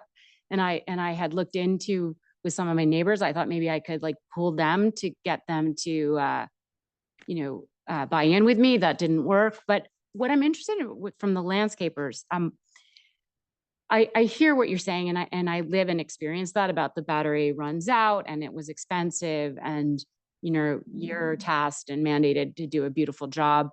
But what about the idea? A lot of what we heard in the letters that were written to us was the concept of the reason for the seasonal is that, for example, I give in the fall. Maybe I'll listen to John next fall and leave the leaves there. But in the spring and summer, can you guys explain why is it so necessary to just blow everything in the grass? Like why can't we kind of compromise on that a little bit, and that just every last speck when there are no leaves on the grass have to be blown so powerfully? But can I ask the landscapers first? Mello or Louis, whoever wants to take it. I'm sorry, guys. As a part of my 31-year experience on this field, I also provide lawn care program for my customers, anywhere between 100% organics to just the regular synthetics and regular fertilizers. When you cut the lawn and you leave the clippings and leave the leaves, over time, you get what is called a touching buildup. If you do research on touching buildup, what's going to happen is that layer, it doesn't have the time to decompose fast enough. And what's going to happen is that coating won't allow nutrients, oxygen, and even water to go down into the actual root system. So the reality is better. We personally, the way we do our job, we back all our lawns. The guys have the grass catchers. We pick up all the clippings, and off we go. Now, when it comes to leaves, people spend a big amount of money to get nice lawns, to get green lawns, to get healthy lawns. And we're not talking $100 or $200. We're talking anywhere between $2,000 as much as $15,000, $20,000. I have a customer who pays $25,000 for the lawn care program alone. So we have to provide to the customer the right results. And what it means is you gotta be knowledgeable on diseases, insects, and how do you actually you gotta implement cultural ways to minimize pesticides, to minimize insecticides, and it's also making the lawn healthier. So one of the ways is cut your lawn higher, 4 inches. Some people love these inch and a half that look like a carpet. You're not doing yourself any favors. But when the summertime comes and it gets hot in heat, what's going to happen is your lawn is going to burn out. I don't care if you have irrigation or no irrigation. You're also calling yourself for insects. Chinchbug will be a happy campers over there. Diseases will be happy campers. You'll have more weeds. You're not accomplished anything. So there's cultural ways to get that correction. But the bottom line is, yes, there is a way for us to minimize our noises. And I don't disagree with the actual fact of going electric. Yes, there is to cost too much money to make that transition from overnight, just because everybody wakes up this morning and says, oh, you know what? I hate my landscaper coming with the backpack. I don't like it either, because I don't want my guys to blow in my own home at 6 o'clock in the afternoon. And I just also, I understand and respect everything you're saying. What I'm talking about, and I'm really thinking about, is like July. Let's say after the next few weeks, we're going to have like 95 and all these days. Sometimes you'll see the high-powered gas blowers kind of blowing just dirt, and I'm not like that. Is that something that has to be done in the summer? Like, what is the value of that? We really don't. No worries. I think you can hear me. I thank you. My apologies. I don't believe that the need of so much use of blowers at that time of the year is really no value for that. Some people overdo it. It's overkill. Yes, you can accomplish with less. And in fact, my guys carry the big leaf blowers, and in a 6-day regular mowing routine, they hardly ever use them. They never, in fact, every week I said, guys, it's time to change the oil. They said, Louis, it's nothing to change. The oil is as clean as it was last week. What does that mean? They never got used. So yes, we use the backpack. It's more efficient. It is quick. Customer like it. And it's in reality, the noise of the backpack. It's not like my company personally, my company doesn't spend more than maybe 5 to 6 minutes just going around the desk, blowing the decks, blowing the sidewalks, and that's about it. It's not hours. And, you know, here is Mr. Tunham. Mr. Tunham has been my customer for over 20 years. He knows us. He knows how we work. And he knows that whenever we go, that property gets clean, and especially the back part portion of it, it's a quick in and out. It's not hours. That's the way I look at it. Thank you. Several good points made. Regarding dethatching, this is correct. You'll also have thatch from just grass naturally dying in your lawn. So you have to periodically dethatch and also aerate. It's just something you should do. You will have a much healthier lawn, and it's just one of those, could be every 2, 3, 4 years, depending on your situation, but you need to do it periodically. It's very good advice. Cutting long, total no-brainer, in my view. It's so much better for the lawn. Also, I see people mowing their lawn in late November. Are you out of your mind? It's not growing at all. If you're doing that, your landscaper is ripping you off. I'll say it on the record, you're being ripped off. Don't do it.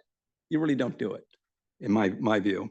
Also, you really don't need to mow every week. It's probably every other week, especially in the summer when it's dry, and it's still gonna look fine. So save yourself some money and do it less. You really have to take charge of the relationship with your landscaper and let that person know, this is what I want and this is how I want it. They're there to work for you, not the other way around. And so all too often it's, well, do whatever you think is right, just send me the bill. That makes no sense to me as an out and proud old school conservative. I want to save money and I want to take charge. But I think those are very good points. And what I try to do is focus on is changing behavior so that you are getting more by doing less. And these are some suggestions, and that everyone benefits from. And then you have zero emissions, zero noise, and you're saving money. I like it. And it's this sort of behaviors that I try to encourage and have written about. So I'll leave it at that. Thank you. Anyone else have a question or a comment for our panel? Rita, There's 2 things. please. So I agree with Jen. It's really interesting, and I love hearing all the different sort of perspectives. And I'll say, just from my perspective, I hate hearing the noise. We do our own lawn, we rake. Mostly we do a little bit of blowing when we need to, but we rake it. It's actually kind of nice. But you mentioned something about pollution, and I understand the pollution that might be coming from the gas leaf power. Gas-powered leaf blowers. Thank you. But I'm also aware, and as the other gentleman mentioned, there's a lot of pollution that comes from disposing of the batteries. In fact, it's pretty alarming, the pollution that comes from disposing of them, how things leach into the ground. And there's a lot of toxic properties when you do that. And if we're going to be replacing all these backpacks and doing it with batteries, I'm really concerned about that result. And so I'm wondering if you did any research or you have any knowledge regarding Yes. pollution from batteries. Yeah, sure. I mean, actually, the batteries should not be disposed of in landfill. They should be recycled. And so retailers typically have recycling facilities for lithium ion batteries. You should always recycle them, and they should not be thrown away. There's a recycling Where do they- process. Right, but what I'm hearing is that even where they're going, they're causing environmental damage as well. I guess that's what I'm curious about. I'm not an expert. This is just more just what I've been hearing. So that's just one. If we're talking about the total system and causing pollution, I think both methods may do that. Well, I mean, yes and no, because I would say that in the gas, the entire process of producing petroleum, shipping it, burning it, is polluting from start to finish. For the batteries, producing them takes some energy. Recycling them takes some energy. But there is a recycling process. And that lithium, I mean, we all know, like China controls the supply of a lot of these elements that go into batteries. So that lithium is valuable. I mean, that lithium, there's a demand to reuse it. So I would be surprised if a lot of lithium ion batteries just end up in landfill because they have ingredients that are valuable. So that's one thing to consider. And so I'm not sure. Second thing is, I know this may sound really naive, but I talked about raking before. Just curious, do you have any homeowners that ask you to rake instead of blow? No. Do you offer that as even an option for like a higher cost? I'm just curious. I would pay more for that. Yeah, no, I know. Right. So if I go with my backpacks in my leaf blowers in October, November, Mhm. and I spend 45 minutes, that's one thing. But if I get my 4 guys with rakes and clean it, Right, and takes you're gonna longer. spend 4 hours in your property, when you get that bill, you won't be happy. That's the way I look. And that's why people are aware of the cost. And they're saying, And I would also assume that it's also because our lawn to rake it. Yeah. I have a small lawn. It doesn't Yeah. take that long. Now I can imagine if you're talking about 3 acres or something, or 4 acres, or 10 acres, 12 acres, whatever. I'm thinking this is New Canaan, like 20 acre. Oh no. But yeah, but like a little bit bigger pieces of property, but smaller pieces of property. I got to be honest, it doesn't take that long to rake. So I'm just curious if that's even an option that people are offered. And again, it might be naive, but frankly, if it costs a little bit more, I might do that. So I was just wondering if that is even an option, but it sounds like it's not. One of the issues with raking is that if you have foundation plantings, which you probably do, you're going to get leaves stuck within the stems of the plant. You don't want to stick a rake in there because one, you're going to keep banging against the bark and it's not going to do the plant any good. So you really can't rake it out. You have to get on your knees and put your hand in there and rip the stuff out. Just saying, that's the way it works. Okay, you want an honest discussion, we're having an honest discussion. And so if you have a blower, it does it much more easily. Got it. Sometimes a blower is easier. How many of you have one of those cans of compressed air at home to clean off the keyboard? I mean, it works better. So in some applications, it works very well. In other applications, maybe not. Similar to your front walk. If you have wet leaves that are sticking, you take a broom, you can dig it out a little bit and it's not going to take you that long. So in certain applications, you can use a zero carbon application like that, and you're probably going to save time all in. So you have to look at the right tool for the right use. So that's one point I would make. Great. Thank you. That's it. Those are my 2 questions. That's an excellent point. I was kind of going off that thread, being like, knowing a lot of people in the room here, the ideal position would be less noise, battery operated.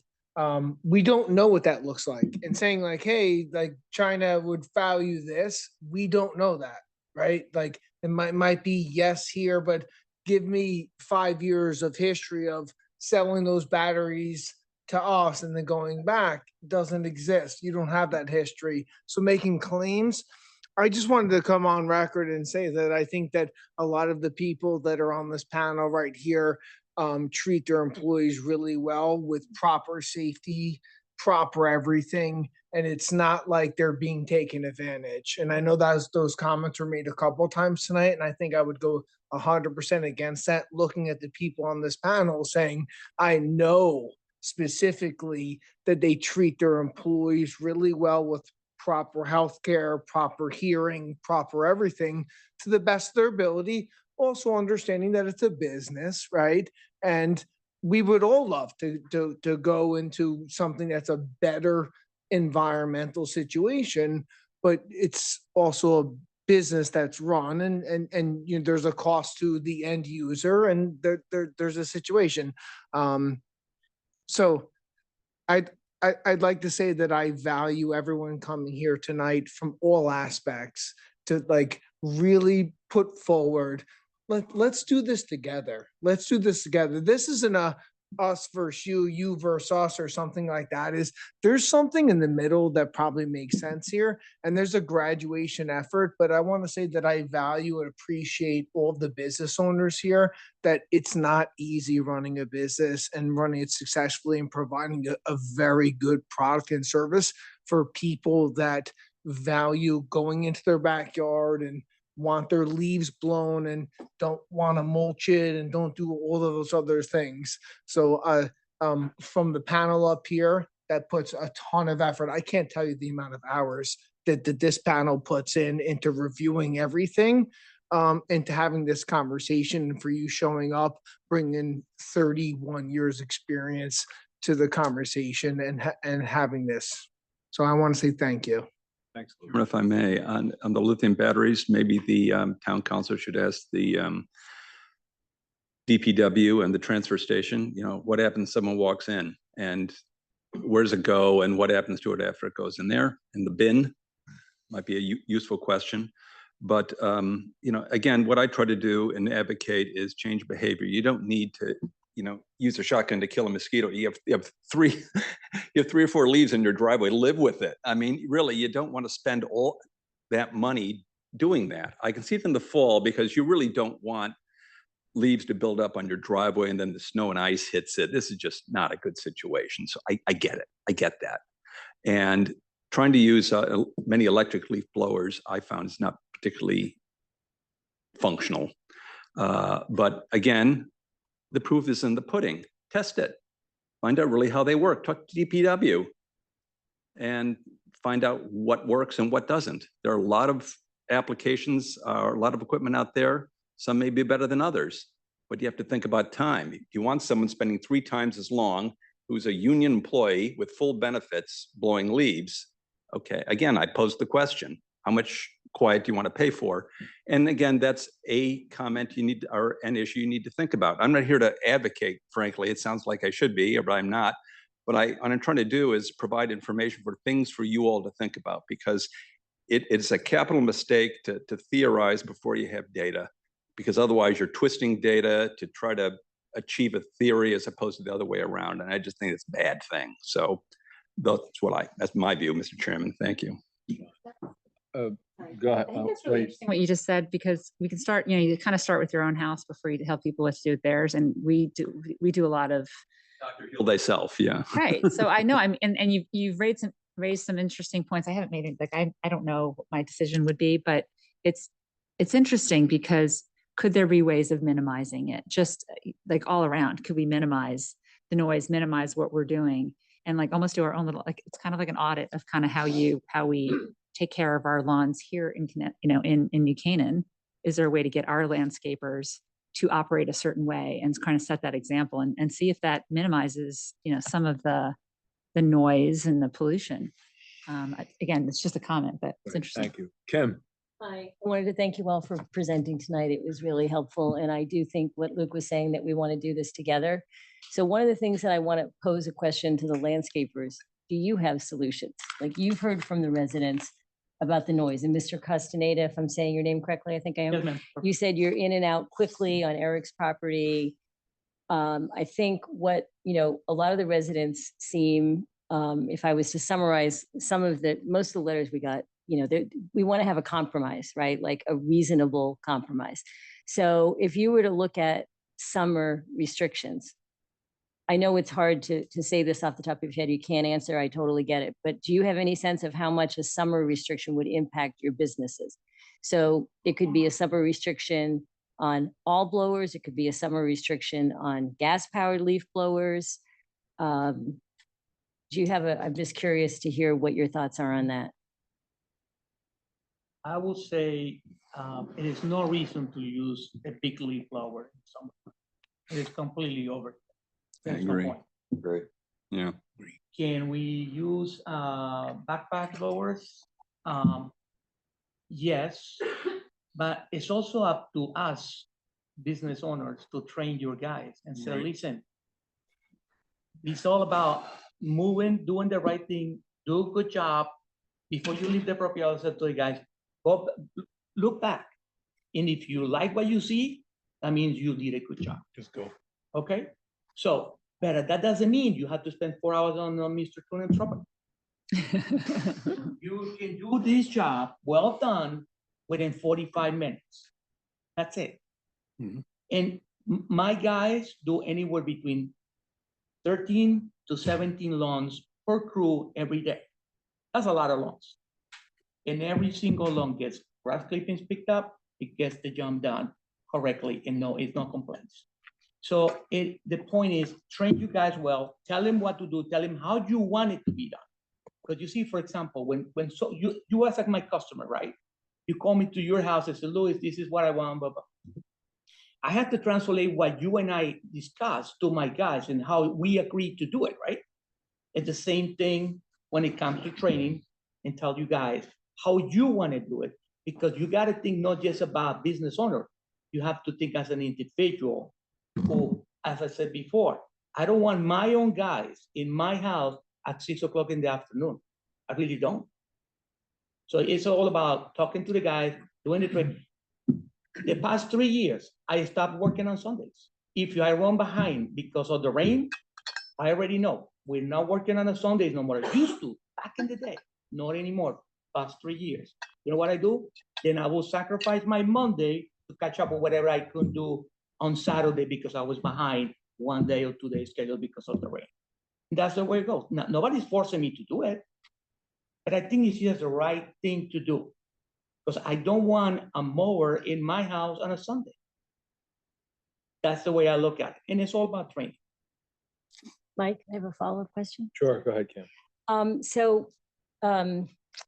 John provided these slides and he has a copy of his presentation over there. And I was just curious, I'm wondering if there's a way, like, so you're the business owner, you're looking at the high level operations. And someone had said earlier that you change out the equipment every 3 to 5 years. So John provided these charts, which I know you can't see, but like I said, there's a copy over there. I would love to hear your reactions if this sounds feasible, doable, and can we kind of work in synergy to actually help your business, not be something that's going to be a deterrent to the business. So this just goes over, the cost of leaf blowers and how over a 5-year period, the electric saves money and things like that. So that's just, you might not be able to answer now, but I would love to hear your reaction to those charts because you're actually doing the job and you're managing your crews and stuff. So I just wanted to throw that out there. Thank you. I'll certainly, in my end, I'm going to take the time to just go through it and read it. Great. Thank you so much. You're welcome. Yeah, Eric, please. Sorry, I have a question. I don't know if this is best addressed to John or other folks, but how exactly is a battery recycled? What exactly is that process? Well, I've done some reading about that. I've never seen it done, but basically it is cut up into small pieces with very large metal blades. That's called, I think, black matter. That black matter then is smelted and removes the different metals from it. So there's lithium, there's nickel, there's a bunch of other metals in the batteries, which then need to go through a smelting process to separate those metals. And there are other steps too involving sort of leaching some of the things, impurities out. Are all of those metals that are smelted out then used again? At least the valuable ones. Are you an expert? There are- No, but I feel like we're asking. But I have read about it. So, I've. Okay, my only point is I think there is some pollution. Of course, in that process. There's some And pollution in think- every industrial process. Yes, That's correct. and I think a lot of times we are ignoring that when we talk about the benefits and the value of electric. Right. So I just make that. Well, yes, but I would also point out that the offset for that is hydrocarbons and Yes. and poisons that are coming through our communities, right? So an industrial process that does involve some heavy equipment, does involve some chemicals, done in an industrial zone, I would say is in a single place, is less of a health risk than having two-stroke engines poison our neighborhoods all across our town. Yeah, I don't want to argue about the pollution or the health concerns. I'm not an expert on that stuff, and I haven't studied it nearly enough of the data. But I think from what I've seen in more than 60 emails to town council and in conversations I've had with citizens, the number one concern about gas-powered leaf blowers is noise. It is the noise that disrupts an evening cocktail on the patio. It's the noise that disrupts my morning on the porch. And so I think it behooves us as the Bylaws and Ordinances Committee and as the town council to understand the best way to address the issue of the noise generated by these machines, whether they're electric or gas, or whether there are 5 of them or 1 of them or whatever. And I think that really ought to be our focus as the legislative body of the town. Now, we have noise ordinances on the books. The issue is, do we tighten those up? Do we do nothing with them? Do we modify them somehow? I think, at least from 60+ residents, we're asked to at least consider modifying them, and I'm not opposed to modifying them. I do want to study the issue a little further. I do want to hear from more citizens than the 50 or 60 who have demonstrated a strong emotional concern in one direction or another. So I think it behooves us to listen to more than less than 1% of the town's population on this issue. And I hope we will have the opportunity to do that. Rita, I'll recognize you in a second. So why don't we, thank you, everyone. Rita, why don't we make this the last kind of question, comment? I think then we got to wrap it up because we've been about 1 hour and 20 on this topic tonight and we got something else to do. So go ahead, Okay, Rita. just a quick comment. I think it's unfair for us to like, you're not, well, appreciate the research you have done. You're not an expert and we'd have to really figure that out. That's all I want to say, because it wouldn't be fair, right? But, and the second thing is, I think you're right. I think it's about 2 things that we have to consider. It's the noise and the pollution. That's it. Any That's it. closing comments by anybody up there? Quick. May, is that, I mentioned the point that it's not trivial to think about cost. And so it's total cost. And so let's say electric is somewhat is quieter than gas, all things being equal, and it doesn't travel as far. But say, for instance, that, okay, it's X% quieter and it takes me 50% longer to do the same thing. So now, is that the trade I want to deal with? I don't know. This is why more research exactly on functionality and noise matters. So you know what you're getting into. That's my recommendation. All right. Thank you all. Appreciate your time. It's a longer discussion will be had over the course of time. Thank you all. I appreciate it. All right. So we'll now move forward to agenda item number 6, the town council rules. Review and possible vote of proposed town council rules. 20 minutes, Tom Butterworth and Hillary Orman. Perfect. I have them too. Do I go that way and I'll go this way? Oh, yeah. Things down with this. Well, I think, Just going to. we're going to hold on that, but we're going to come back to that in a future P&O meeting. No, I'm talking about just my semantic Okay. comments that I gave. These you. are the red lines that weren't able to be printed. Okay, thank you. More for, one more for Luke? Okay. Okay. I can. Well, I have maybe it. talk to me after the. Well, I not have gonna go over this? specific, I emailed a town council distribution with very specific comments that I gave. Oh, there it is. Thank you. Perfect. I think this is the red line that was referenced in the latest email. All right. So I'll double check. That's what I'm asking. So this It came is my the direction. I don't know who actual started. original, the passing latest down. one with I the red believe Tucker line passed it. being the, It's the latest one, yeah. okay, so it was corrected from, Based on the committee here. Yeah. So much paper. Thank you very much. Appreciate it so much. Great job. Thank you. Thanks for Appreciate, coming in, John. appreciate the work. So I will introduce the next topic by saying this is not Rogers and Hammerstein. These are just the operational rules that for the operation of the town council and our organization and procedures. We've had a couple of bylaws and ordinances committee meetings, and we've got some things that we decided to add to this, some things that we decided to take out, so it's a fluid process. I thought it would be helpful if we began. Go ahead. Yeah. do you want to, should we just take a break? Does everyone need a break? Yeah, let's Otherwise, just take a 5-minute I'm break. sorry. Yeah. Just, No, that's that went okay. longer than I thought. Right. Oh, yeah. Stop talking and start the meeting again. Okay. Floor is Okay, yours. thank you. I need need to Okay. but I'll Here listen. we go. All right. Tom, go ahead. So everybody, does everybody have the red line copy? Yes. Great. So what I'd like to do first is just go through this section by section to see if anybody brought with you concerns about the draft or have questions. Very good. So Article 1, Section 1, 2, 3. Now I'll stop on Section 4 because I just want to say that this is one of the, I think, substantive changes that current rules say that no more than 4 members of the same political party shall be elected for the same term. That's actually inconsistent with the charter, so we're taking that out. Anybody have any concerns about Section 5, 6, 7? Please, say. Do you want me to hold it?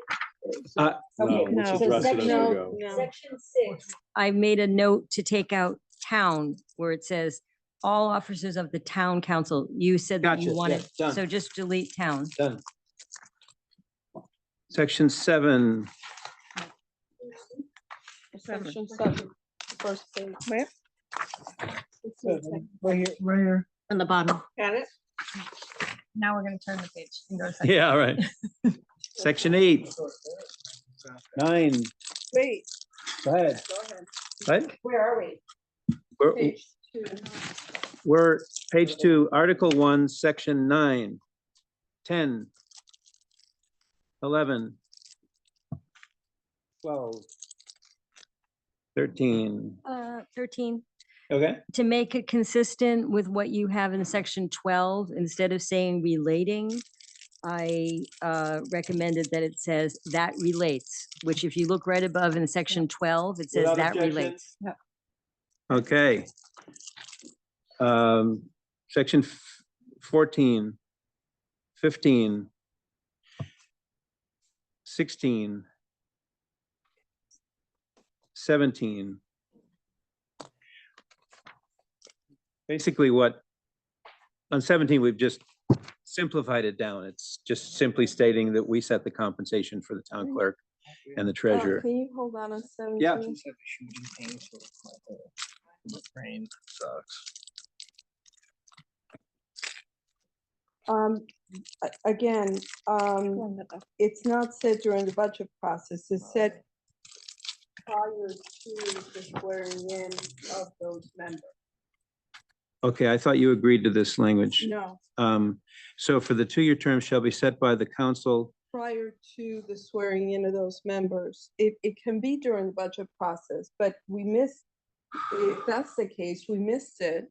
And they would be denied any adjustment on their salary.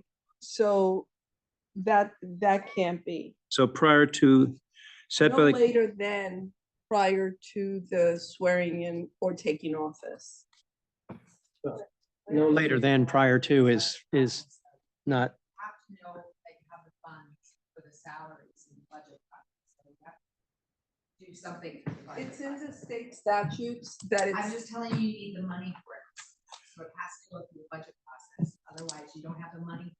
we've always done it that way. I understand, but you should be budgeting for salaries. Did you budget that way for the register of voters? No. Just as it stands now, there's a budget. They have to live within the budget. well, That means the fact that, budget process. Well, so you're saying that because we didn't do it during this budget process, they are denied an increase, even though the state charter says otherwise? I don't agree. I don't Well, agree with that. the state charter addresses the question of when people run for office, they should know already what the pay level is going to be when they run. That's what they're trying to accomplish. But I'm not sure the two things are inconsistent. We can vote on the rate beforehand, but then the final action has to be in the budget process. So So we have to add to the budget for the coming year, X amount of money in anticipation of an increase of the salary. That would include the Board of Selectmen and the town treasurer and the town clerk. But those amounts are added to the budget by the selectmen and then the Board of Finance, and then we get it. No, those are set by the town council by statute. Yes. I don't know that it would be inconsistent for us to have at a regular meeting, prior to their swearing in, an agreed upon salary for the next budget cycle, right? I mean, does it have to be during the, should we have done it during the 2025 budget cycle? Because it Yes. requires odd numbered years. We should have set it already because they are about to run for reelection and they need to know what that salary is prior to running.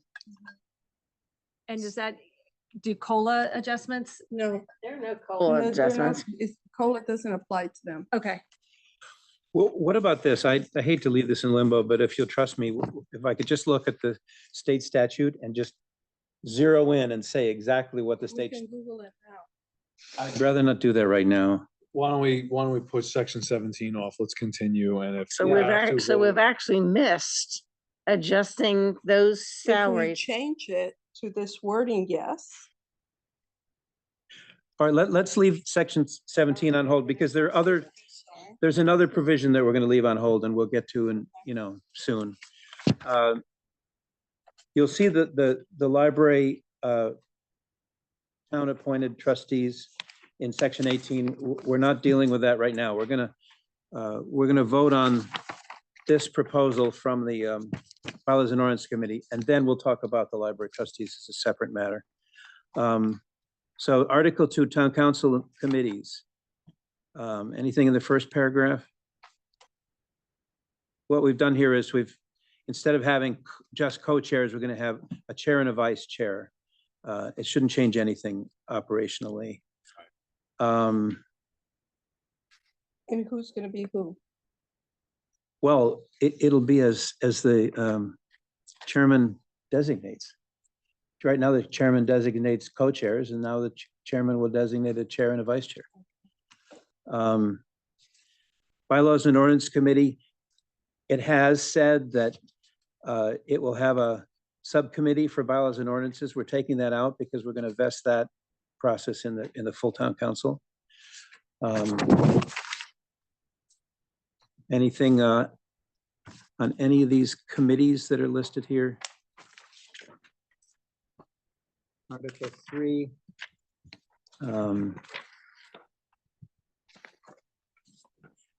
We're just taking some language out about extreme emergencies, allowing you to use electronic communication when in fact that's outdated because we've liberalized across the board electronic communication. I have a question. Yeah. Article 3, Section 1. Yeah. When you took out in person in the second paragraph, I was looking at the meeting policy for the town, and I don't know if it's been updated, but the one that I was looking at said that they encourage people to come in person. I know that it's allowed to not, but is there a reason that you took out in person? Yeah, because people don't have to come in person. Based on the state statute? That's against the law. So it's just conforming. So has the meeting update policy, electronic update meeting policy been updated? Because the one that I have when I got sworn in was 2014 and it's not is there a new one? Well, I think would there just- was in COVID, it liberalized the whole. State law supersedes anything we do at the town level. It just does. I understand. Anything that isn't consistent with state law is disregarded. I completely understand and I agree with that. I just would encourage the town to update their electronics meeting policy because the one when people get sworn in is from 2014. So it just needs to be updated to consistent with state law. Yeah, and I think when we were elected, I don't know, I think that they actually codified the COVID allowance for electronic meetings after we were sworn in. So we should just I don't want to assume that it's wrong right now. I think it was actually codified as a standing rule after we got sworn in. Can I ask Like a it was question? an exception Mhm. during COVID and then they codified it. She does all. She does all that. That's her. So like, it's not either it's an ordinance or it's what she gives you, and that's the town clerk's office. I'll talk to Paul with that. Yeah. Yeah. This is a Rena? net, but it's the word electronic, because electronic is like you could have digital, which is different than electronic. Which And it section? has to do with, it's all of it. When we say electronic equipment or we say electronic, and it's in a couple of different places. What are you suggesting? Well, all I'm saying is it's, again, it's just more technical, electronic or digital. I don't know how, we'd have to come up with a word. Yeah. Equipment. Literally, it's just I would just make it consistent with the state statute. I mean, I think that's the safest thing to do. So Okay. we will just double check that it's consistent, but It's I outdated don't, terminology. That's but all. if we have to be consistent with the state statute, we can't put more in than or less. No, that's fine. That's fine. Maybe they refer to it differently. It's just, it's incorrect. But Yeah. we'll find out what the state statute Yep. says. Really, Claudia should find out what the state statute says. So Article 3 meetings. Anything before section 5? I have something, section 6 of Article 4. We're in Article 3. Article 3. Okay, sorry. So anything on section 6? 7? 8?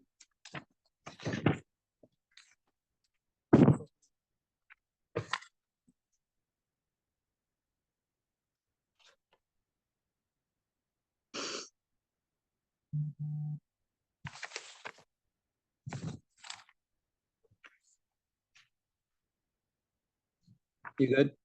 I think you can move it along, Tom. All right, let us know when you find it. Section 9.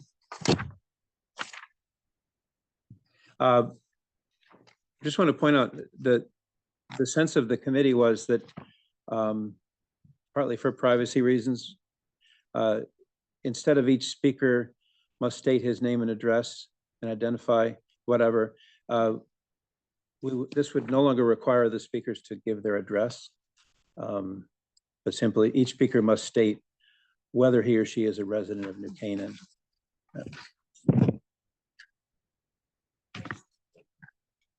So you agree? Yeah. Right. About their names.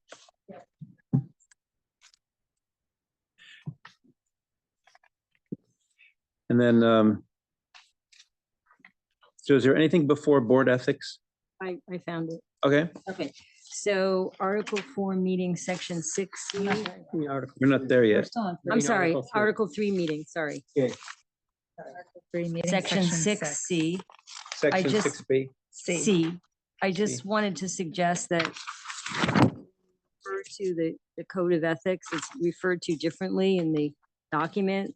So I had a suggestion where it says defined in, instead of section 7-5 of the town code, keep it consistent with other parts of the document, and it would say change to code of ethics, and you have parentheses, town code, chapter 17.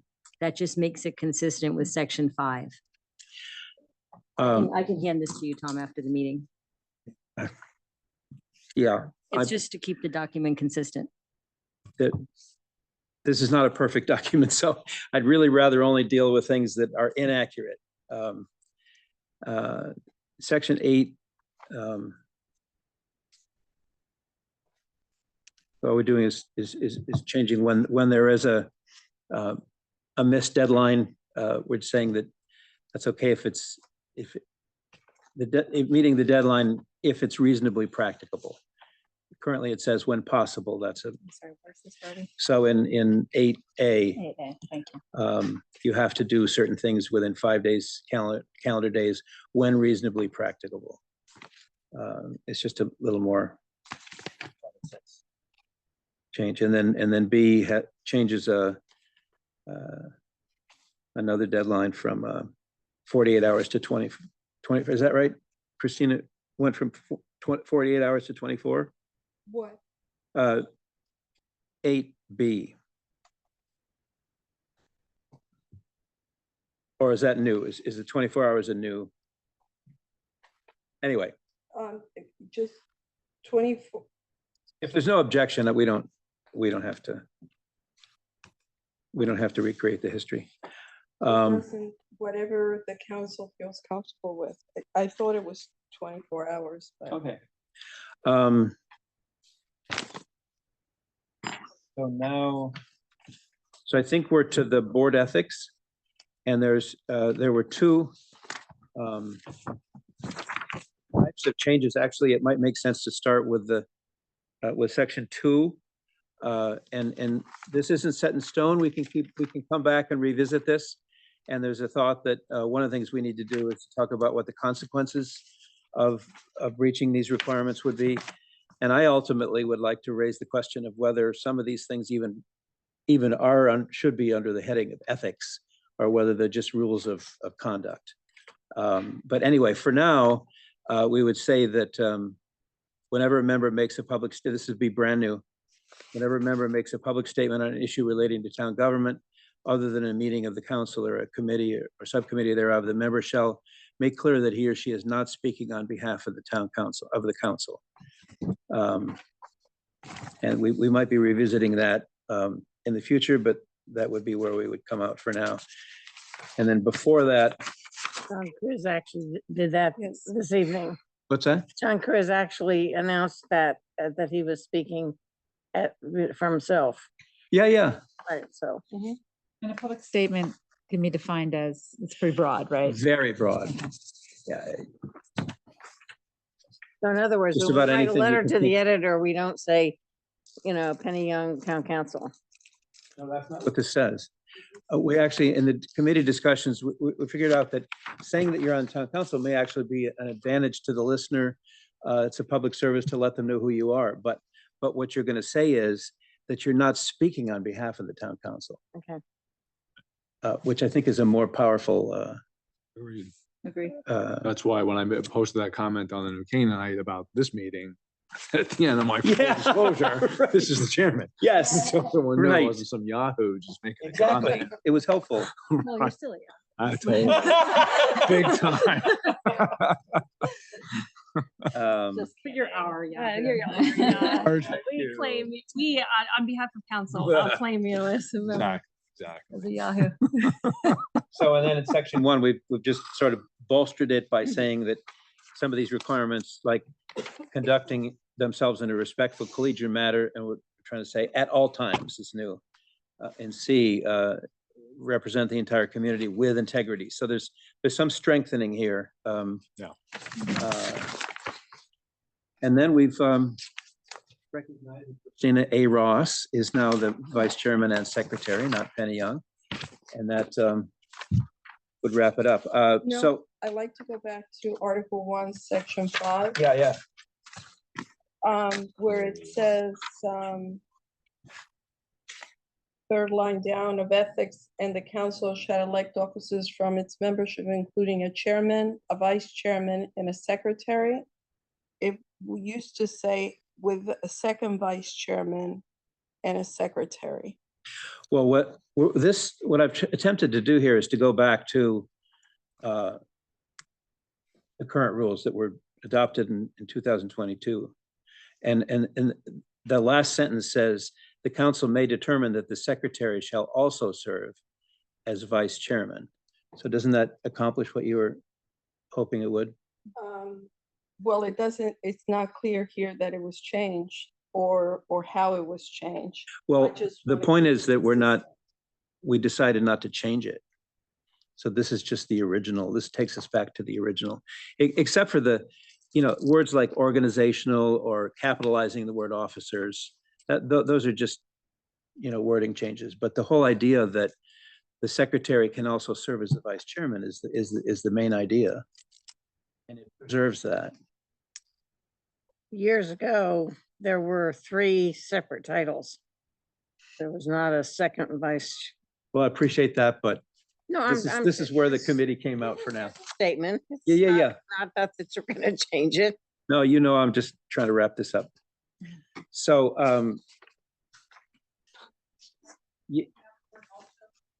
from where?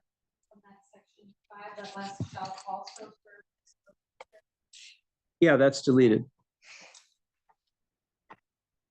Oh, no, it shouldn't be. It should be, yeah. So that's let's, also. let's preserve it, yeah. Yeah.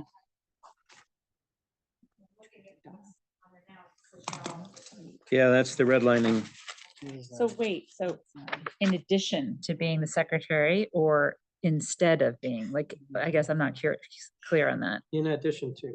So in addition to, so it's not like, oh, you're, instead of being a secretary, I'm gonna have you be the co-vice chair. It's no, you're the secretary and you're a co-vice Yes, chair? yes. Okay. It sort of preserves what we have now, which is that there's the chair, Christina's this vice chair secretary, I'm the vice chair finance, whatever that means. Got it. So this preserves that. Yeah, I just want to clear on that. Yeah. So I have no objection to it. I'm just. If we Great. want to, I mean, I could conceive of a time where we just have a chairman, a vice chairman and a secretary, which makes more logical sense to me, but I understand if we want to preserve that, and this gives us that option.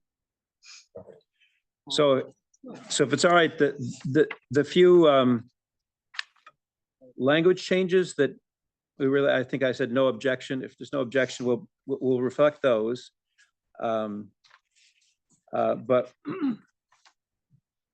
what we would also do, with your permission, is to make section 17 of Article 1 conform to the state statute.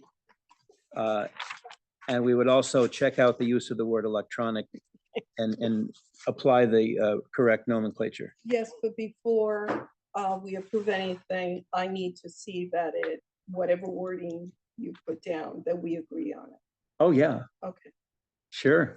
You the secretary Vice chair. It states in the and document. I secretary. put some crazy words in there. Pulling rank.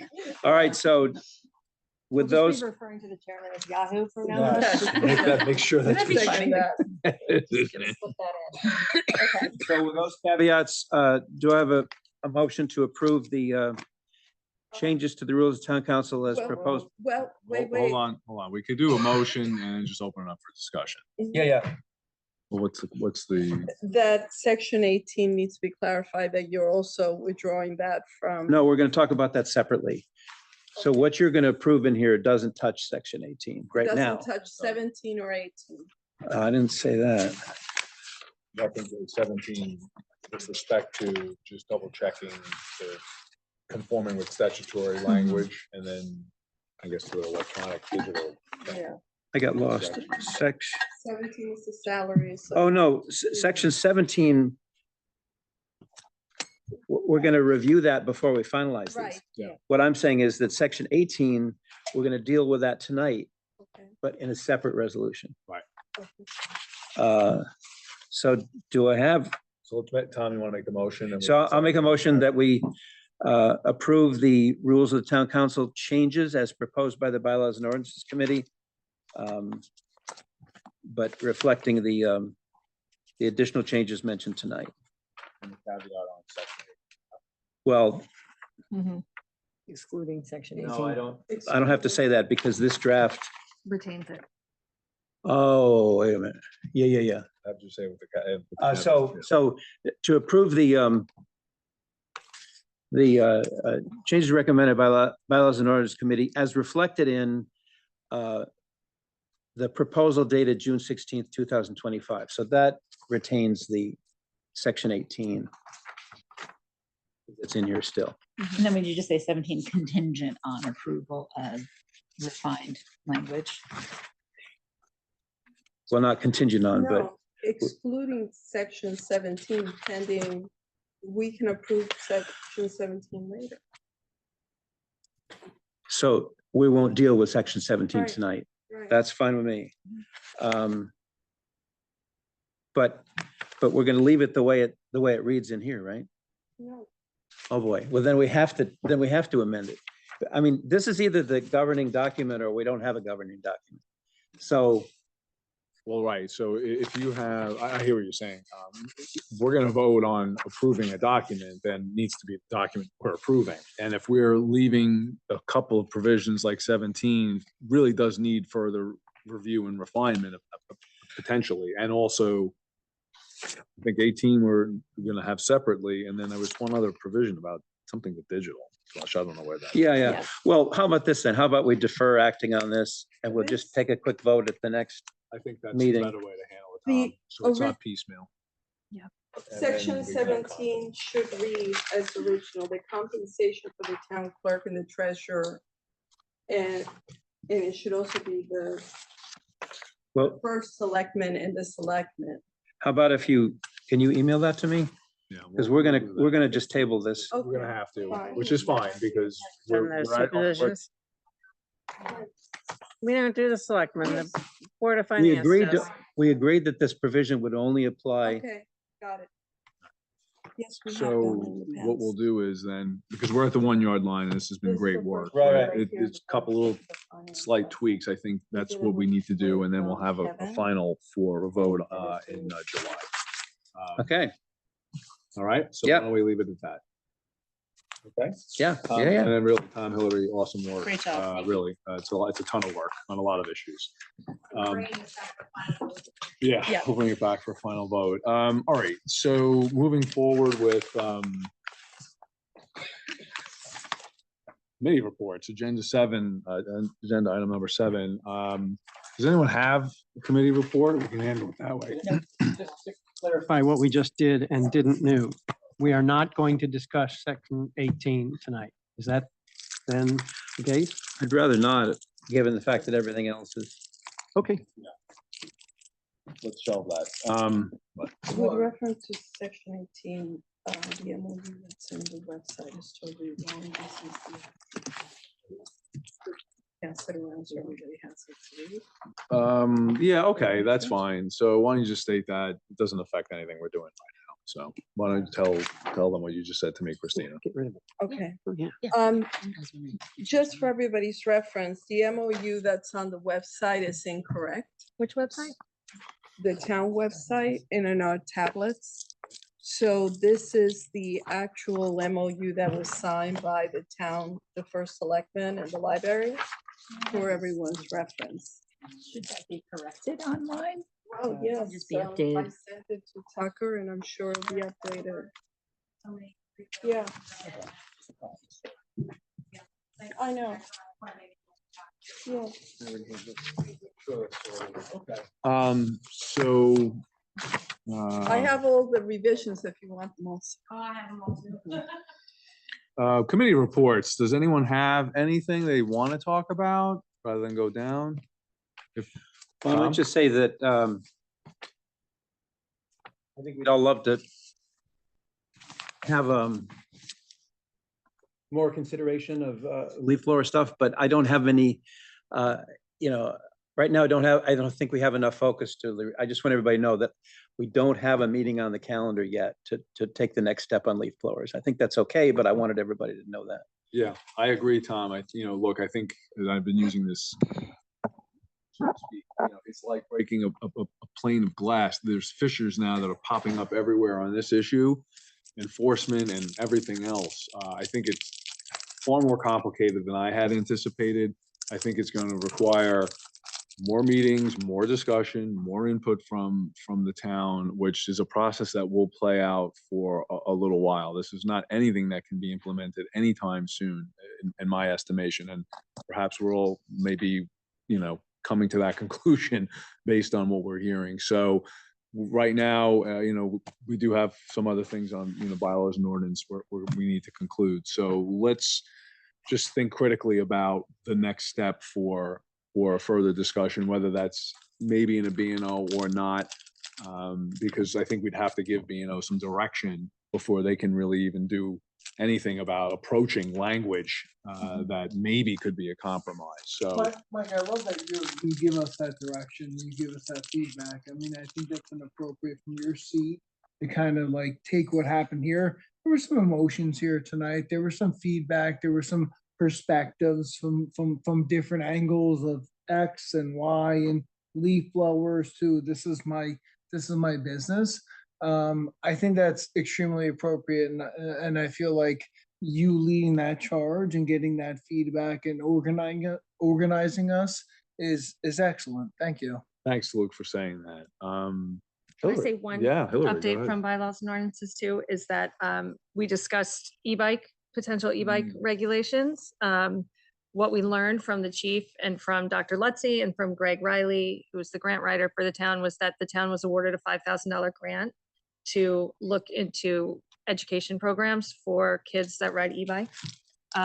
So the chief is working with Dr. Lutzy to come up with, and with a group of students who actually came up with the Yonder pouches for cell phones at the middle school, to work with them to come up with some proactive educational supports for anyone who might be riding an e-bike that's under driving age. So anyway, so that's where we stand with the e-bikes. And so we're holding off on any ordinance until we see the fruits of that labor. And I just want to add that that shows that the town is acting, the town is doing something. It's not, if there's a suggestion, accusation that we're not taking it seriously, but this is positive, they're aligned, and education is the action right now that's going forward. Yeah, it's a great point. I don't ever want us to be accused of, turning a deaf ear to things that are really on people's minds. So I know they come up with the coffees and, and online and whatnot. So, okay. One suggestion, just yes, one, Rita, and this is then- this is and for then the gas powered leaf blowers. Did I say it right? Yeah. I did. Thank you. So I think it's wonderful that we had folks that are landscapers as well as, it was great. But can I just, the perception when we have folks that work for us on the panel might be construed negatively, like, oh, well, that was so-and-so's landscaper, Eric, or whoever's landscaper. I don't know how the public might take that, but they could potentially take that as, I don't know, perceived as, We'll remember that next time. yeah, that's all. Speaking as the one. Landscapers present and they say it's over 200 people in New Canaan. 300. He said he had a lot of. 300. There's a. I'm not saying we shouldn't. I think we should. I'm just saying, if I'm in the audience and I'm hearing that it's someone on this panel that works for us, I don't think that's a positive thing to be sharing. I don't know. I just wouldn't be calling that out. Speaking as the one who was mentioned by one of the landscapers, I had no idea he was going to mention my name. I did speak to him about coming tonight, and no, I know. I just want to make clear for anybody who's going to watch this recording, I didn't set him up. I didn't tell him what to say. I suggested where he might focus his comments, and frankly, I think he did a really good job of answering questions, and I thought everybody found his contributions helpful. I agree with you, actually. Had I thought ahead, I would have said, do not mention that I'm your customer. But I didn't think that would come Well, up. I think the issue is not just not mention it. He is you do employ him. So I think it's more than just not mentioning it. I understand Rita's point, but I guess my question, and I know we want to end the meeting, but I don't want to leave the public in the lurch in terms of like, well, what are we going to do? Like, I understand it's a complicated issue. We took it up in 2022. We had letters then. We've had 60 something letters. So I'm just curious what the council sees as next steps. Because it's just, there's a lot of momentum at this point, and I think if we just don't have anything on the schedule and we don't really know, I don't think it's fair to the public. So I think we need to shape it a little bit more. Yeah, I think, again, there's definitely more input that would be needed. The issue with giving it to bylaws and ordinance, I just don't think there's enough direction we can give them right now to say, all right, draft up an ordinance. Whether we want to have a committee have some type of additional discussion on that, it could be a public safety, because we're talking about potentially asking the police to enforce this, which in my opinion is not a good idea. And maybe it's public safety has a committee meeting to focus on that aspect. DPW, right? I don't know. Is it going to affect them at all and what they do? That maybe there should be an infrastructure committee hearing. So I think and again, since I took over as chairman, empowering all of you, if you have a committee that could potentially touches on this, notice it up, let the public know. I think we need to have more of that engagement and input before we turn it over to B&O and say, now you've heard from the stakeholders, so to speak. Let's, give us an ordinance, draft up some proposed language, canvass the other towns, see if you can synthesize something, come up with that language, and then we can have that discussion at B&O. Then we can bring that up to a public discussion, either at our hearing, at one of our meetings, or whether we want to have some type of special session That's how I kind of see it, because there are these aspects in the fissures that are cracking all over the place, that do touch upon some of our other what do you call it? Our committees. So, you know, that's kind of my overall point of where I think we need to take it. Rita.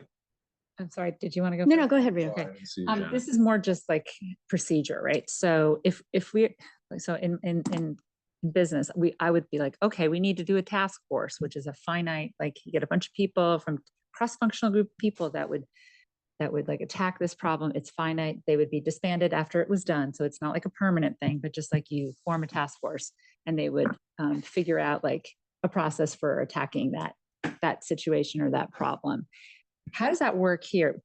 Does it have to be out of a committee that like they would take on that particular topic, or can we do this like task force where we kind of create a As long group as that it's does public that? and Yeah, the town council, the chairman's allowed to have what you'd call a special committee convened.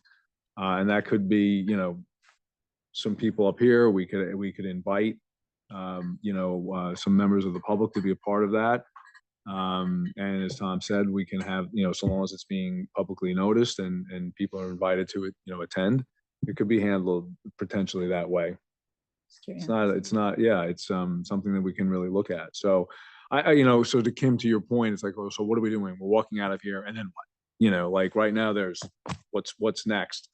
I honestly think we should consider, some type of committee meetings to have.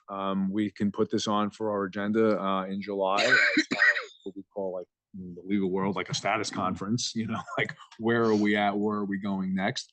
I'm happy to put, if we want to have another limited, discussion if there's other people we would like to hear from, if there's some members of the community that would like to come in and talk.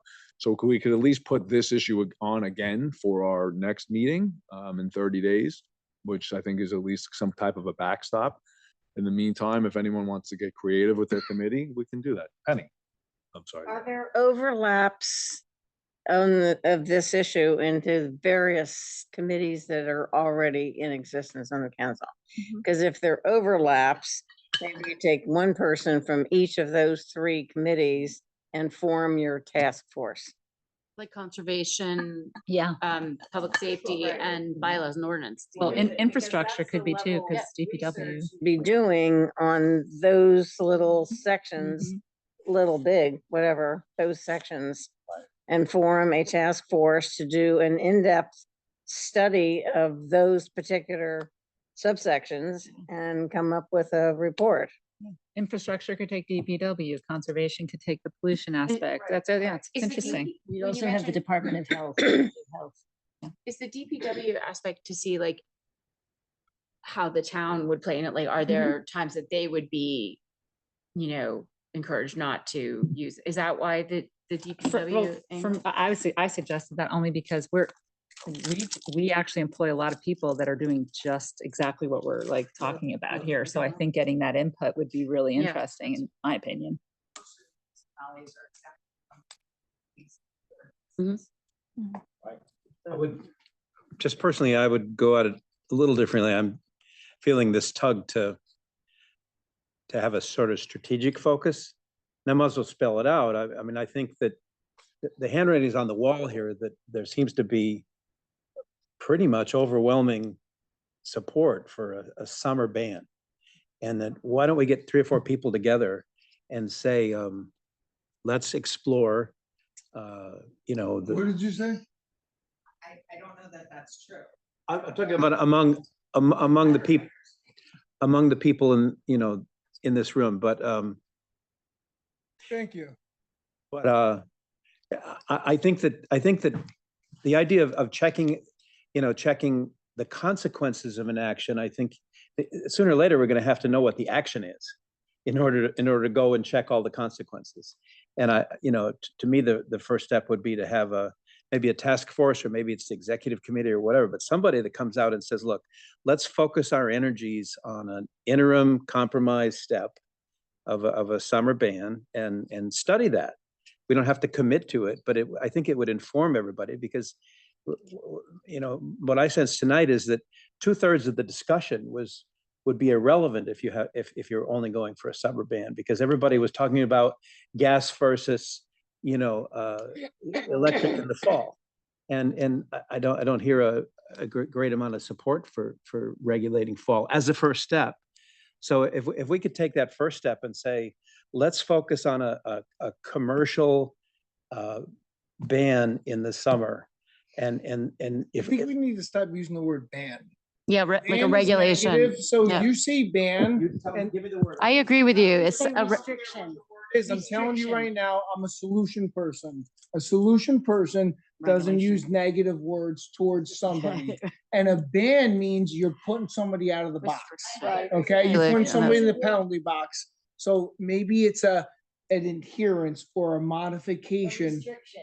Okay, restriction is still a little bit harsh, but a ban, I don't know what's laughable about that is that we're talking about real problems here. And a ban seems negative. And I think the people that sat in front of you here tonight, telling them that they're banned to do something with theirs, that's their business practice is not going to be well received, Tom. May I, I would suggest that we didn't really get a chance to discuss this as a town council yet. We heard presentations tonight. They were very informative. I would suggest, or I would say that we digest it individually, take in the information that we got, and we put it on the agenda for our next town council meeting, and we discuss it, and we can have, it'll be a public meeting. People can come and give comments. It'll be an agenda item. And then we can kind of see where we come from, whether it's, how we phrase it. Is it a time restriction, meaning like hours of the day, a further noise restriction, or is it summer? I mean, I think we can all sort of take what we've learned tonight. I don't think we can debate it right now. I need to absorb it and digest it and Yeah, look at everything. that was well. That would be my Well suggestion. said. Let me just get Eric, then Kim. Yeah, I want to go back to what I said earlier when the room was full. I don't think there's anybody who would argue that these machines cause pollution. So we're not really dealing with pollution. I don't think there's anybody who would argue there are no health risks associated with using these machines. The issue is noise. And how do we control the noise that disrupts many citizens in our town? And so I think we ought to focus on noise reduction policies and practices that will address the concerns of the citizens from whom we've heard. We still have only heard from less than 1% of the town's citizens on this. So it's still a minority, very much a minority concern. It's a very vocal and emotional one, but it's less than 1% of the citizens. So let's focus on the noise issue and send it back to committee to deal with that. Hold on. Janice had her hand up for a while. And Kim. Now, to Eric's point, I'm concerned that not enough of the community has been heard. And I'm wondering if there's an appetite for some type of community survey out there that just gets blasted out through New Canaanite or Sentinel, whatever, just so that we have cover if we do something to understand how people feel. And I think it has to be deliberate. Whatever we do has to be deliberate. And it has to be a massive education process. People have to have time to digest it.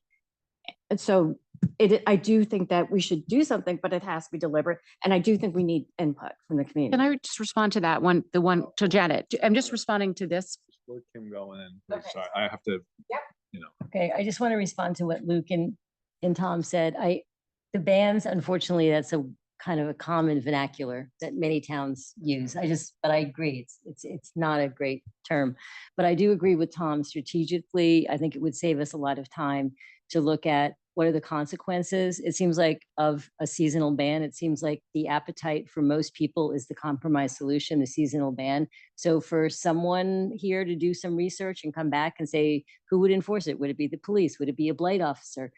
Get that information, bring that back to the council and then discuss that. Otherwise, I think we're just stalling the whole process without any information. The survey idea is a great idea, but I think we would need funding and we would need to make sure that it's coming from the town. I don't think we could really use a media outlet. So I think that would be something that a group could explore. But I just want the public to feel like we are responding to them and that it seems like the compromise most reasonable solution is a seasonal summer restriction on gas-powered leaf blowers. So it would allow people to use electric leaf blowers in the summer, and it would allow them at this point to blow leaves in the winter, in the, you know, the fall, in the spring. It doesn't seem like it would have a huge impact on landscapers because we're not doing fall cleanups. So that's my thought. Mine gets cleaned up every week. I agree with a lot of your points, Kim. And to your point, Janet, I think in one of my exchanges back and forth with Lynn Canaan, who does like sort of outreach for Planet New Canaan, I have to go back and read it, but I think she referenced that the League of Women Voters can do a survey, and then I guess. Well, okay, I was going to follow up on that. They're focusing on. Okay, so they wouldn't have the funding to do something of us. Okay. As a marketer, I can just comment on the survey if we care to, or we can continue this conversation next time, but I can tell you what I think about a survey. Does it matter? Well- Do you care? Do you care? Well, let's just go to this last point, because I think we need to just It sounds kind like, of shut this I don't, we down. don't, I mean, we can continue this next week. Next month. I mean, next month, sorry. A survey is, so you can do a survey. A survey is not actually expensive. I just actually did one. It's actually, it can be super, super cheap and super, super easy. What's really hard are the questions you would pose, because there's some, you could lead. The fact that you're even having the survey is like bringing up things that people wouldn't even maybe even think about. So it's not that actually the doing of it is, I think, really easy. It's how you would construct it would be very challenging, I think. Do we have any other comments? Penny, you too? Yes? Not on this issue. All right, Christina, and then So- let's wrap it up on this. So what I had said before at the bylaws and ordinances meeting is that we can take the path of least resistance to at least get it going in some way to satisfy people. And that is to look at the hours and the days that we can restrict the use of any equipment and not dive into gas versus electric, but just look at the hours on Saturdays and maybe prohibit the use of equipment like leaf blowers on Saturday and Sunday and give some peace, or at least stop it at a certain time on Saturday so it's not throughout the day. And it should not go beyond noon, I would say, at the very latest on Saturday. But those types of moves at least gets us a little closer to measure the temperature in the town as to how people begin to feel about it. And then we can take the next step, and it buys us time to do a survey or do something, but at least we're being proactive and giving people some reprieve. Thank you. Penny? I have three things. Good Number question. one, during budget, we discussed when we were going through the Board of Education budget that we would put together a committee of selectmen, finance, town council, and Board of Education to all get together and discuss where we're all either comfortable with the Board of Education budget or not comfortable, so that we can go forward. When Lavieri said we're gonna have a $5 million budget, Board of Education, we better be thinking about that right now. So who's chairing this and this subcommittee for this committee of selectmen, finance, town council, and Board of Education? So I will chat with first selectman and first up. Get that going. And yes, I'll chat with her. I will chat with Todd, and we will chat. Okay, because we decided we wanted to do it now while it's in our Yes. heads, not in October when we're doing the Yes, budget. I commit to you, I will do that Okay. immediately. The second thing is a similar committee for the library, saying that the library is a different entity than it was in the past. Where are we all in agreement? Where are we going as a payer of 75%, 69%, 87%, whatever percent of the library's budget? So I think we should have that understanding of where we're going as they are proposing new programs, and how do they get funded? Is it on the taxpayer, not on the taxpayer, what? And we have suggested using Mark DeWhaley and Doug Stewart to chair it. as to whether or not with this proposed MOU, change, those two people are the correct people to be doing it. But I think we've really got to understand, where are we going in the future in our relationship as supporters of their operating budget. Yeah, I mean, listen, not getting too far into the weeds at this point, but I think on the issue of the budget and what the town should consider, whatever its percentages are, I think that discussion should grow from our finance committee up. And we could have this finance committee, we'll have a meeting on that, bring in whoever they want from the town, whoever they want from the library, start that discussion there. And then we move it on to the full council. And again, I'm it's not me empowering, we have these committees, just, That would be fine, initiative, but great. it's gotta be all four, selectmen, finance, town council, and the library, to all be in agreement. Where are we going with this? Because it affects each level's decision. Right. Okay? Okay. Now, my third one. Okay. In July, we have got to decide whether or not we are or are not doing a charter revision. Because then during August and coming back in September, we need to be ready with a list of individuals who will be proposing to be on the commission.